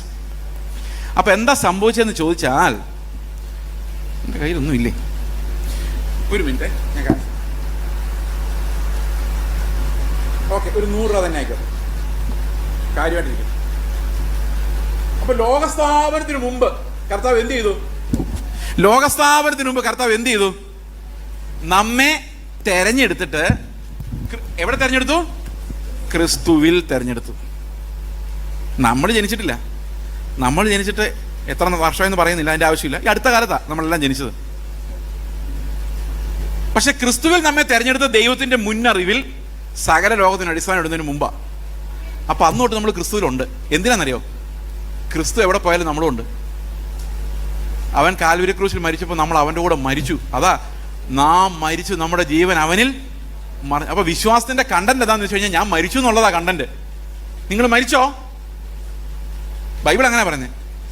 റോമർ 6:6 പറയുന്നത്, നാം ഇനി പാപത്തിന് അടിമപ്പെടാതിരിക്കാൻ തക്കവണ്ണം പാപ ശരീരത്തിന് നീക്കം വരേണ്ടതിന് നമ്മുടെ പഴയ മനുഷ്യൻ അവനോടുകൂടെ ക്രൂശിക്കപ്പെട്ടു എന്ന് നാം അറിയുന്നു. 2 കൊരിന്ത്യർ ലേഖനം 5:14 പറയുന്നു, ക്രിസ്തുവിന്റെ സ്നേഹം ഞങ്ങളെ നിർബന്ധിക്കുന്നു, എല്ലാവർക്കും വേണ്ടി ഒരുവൻ മരിച്ചിരിക്കെ എല്ലാവരും മരിച്ചു. ഒരു നിമിഷം നമ്മൾ മരിച്ചു എന്നൊന്ന് വിശ്വസിച്ച് നോക്കിയേ. യേശു ക്രിസ്തു കാൽവരി ക്രൂശിൽ മരിച്ചോന്ന് എങ്ങനെയാ മനസ്സിലായത്? പട്ടാളക്കാർക്ക് കുന്തം കൊണ്ട് കുത്തി നോക്കിയപ്പോഴാണ് മനസ്സിലായത് അല്ലേ? നമ്മൾ മരിച്ചോന്ന് എങ്ങനെ അറിയാം? ആരെങ്കിലും കുത്തി നോക്കിയാ പോരെ? അപ്പൊ ആരുടെ എന്നെ കുത്തുന്നെന്ന് ചോദിച്ചാൽ മരിച്ചിട്ടില്ല. ആ ചർച്ച ചെന്നിട്ട് എന്നെ അവര് പാസ്റ്ററേന്ന് വിളിച്ചില്ല, റവാന്ന് വിളിച്ചില്ല. നോട്ടീസ് അടിച്ചപ്പം ഞാൻ ഡോക്ടറേറ്റ് എടുത്തല്ല, ഡോ വെച്ചില്ല. ഞാൻ അവനെ വെറുതെ വിടത്തില്ല, അവനെ അപമാനിച്ചതാ. ഇയാൾ ചത്തിട്ടുണ്ടോ? മരിച്ചാൽ പിന്നെ എന്തെങ്കിലും പ്രശ്നമുണ്ടോ? ഡോയോ ഡിയോ എന്തായാലും നോ പ്രോബ്ലം. മരിച്ചവൻ ഇതൊന്നും അന്വേഷിക്കുന്നില്ല. അവൻ ക്രിസ്തുവിൽ മരിച്ചു, അവനെ ബഹുമാനിച്ചില്ലെങ്കിലും കുഴപ്പമില്ല. മരിച്ചവൻ എന്നാ ബഹുമാനിക്കാനാ? എത്ര പേര് മരിച്ചവരുണ്ട്? നമ്മളെങ്ങനെ നോക്കിയാലും നമ്മൾ മരിച്ചിട്ടില്ല. നമ്മുടെ സ്വഭാവം അത്ര മോശമാണ്.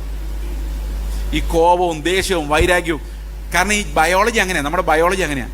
ഈ ബയോളജിക്കൽ റിഫ്ലക്സസ് ഉണ്ട്. ഒരാൾ നമ്മളെ തല്ലാൻ വന്നാൽ നമുക്ക് തിരിച്ച് അടിക്കണം, അല്ലെങ്കിൽ ഒഴിഞ്ഞു മാറണം, അല്ലാതെ പറ്റത്തില്ല. നമ്മുടെ റിഫ്ലക്സിനെതിരെയാണ് പുതിയ നിയമം. ഒരുത്തൻ എന്നേക്കാൾ കഴിവുടൻ വളർന്നു വരുന്ന കണ്ടാൽ അവൻ്റെ കസേര അടിച്ചു മാറ്റും എനിക്ക് അറിയാവുന്നത് കൊണ്ട് എൻ്റെ ശരീരത്തിൽ തന്നെ അവൻ ഒതുക്കാനുള്ള മെക്കാനിസം ഉണ്ട്. അവിടെയൊക്കെ മരിക്കുക എന്ന് പറഞ്ഞാൽ നിസ്സാര മരണമല്ല അത്. അവൻ്റെ കൂടെ മരിക്കുക, ആ ഫെയ്ത്താണ് നമ്മളെ പാപത്തിൽ നിന്ന് രക്ഷിക്കുന്നത്. വീട്ടിലോട്ട് ചെല്ലുമ്പം ഭാര്യ ഭയങ്കര ചീത്ത, അല്ലെ ഭർത്താവ് ഭയങ്കര അടി കള്ളു കുടിച്ചിട്ട് വന്നിട്ട്, ഇന്നലെ വരെ ഭയങ്കര ബഹളമായിരുന്നു ഭാര്യ തിരിച്ചങ്ങോട്ട്, ഇന്ന് മിണ്ടുന്നില്ല. എന്താ കാരണം? മരിച്ചു. റോമർ 6:7 പറയാണ്, അങ്ങനെ മരിച്ചവൻ പാപത്തിൽ നിന്ന് മോചനം പ്രാപിച്ചിരിക്കുന്നു. ഈ അവൻ്റെ കൂടെ മരിച്ച മാത്രമല്ല, കർത്താവ് ഉയർത്തെഴുന്നേറ്റപ്പോൾ നമുക്ക് എന്ത് സംഭവിച്ചു? അതെവിടെ എഴുതിയേക്കുന്നേ? എഫെസ്യ ലേഖനം 2:6 വായിച്ചേ.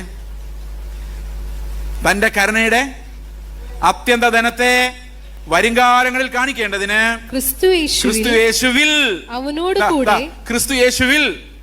അവനോടുകൂടെ ഉയർപ്പിച്ച് സ്വർഗത്തിൽ ഇരുത്തുകയും ചെയ്തു. അപ്പൊ വിശ്വാസത്തിന്റെ കാഴ്ചയിൽ നോക്കിയാൽ നമ്മൾ എവിടെ ഇരിക്കുന്നേ?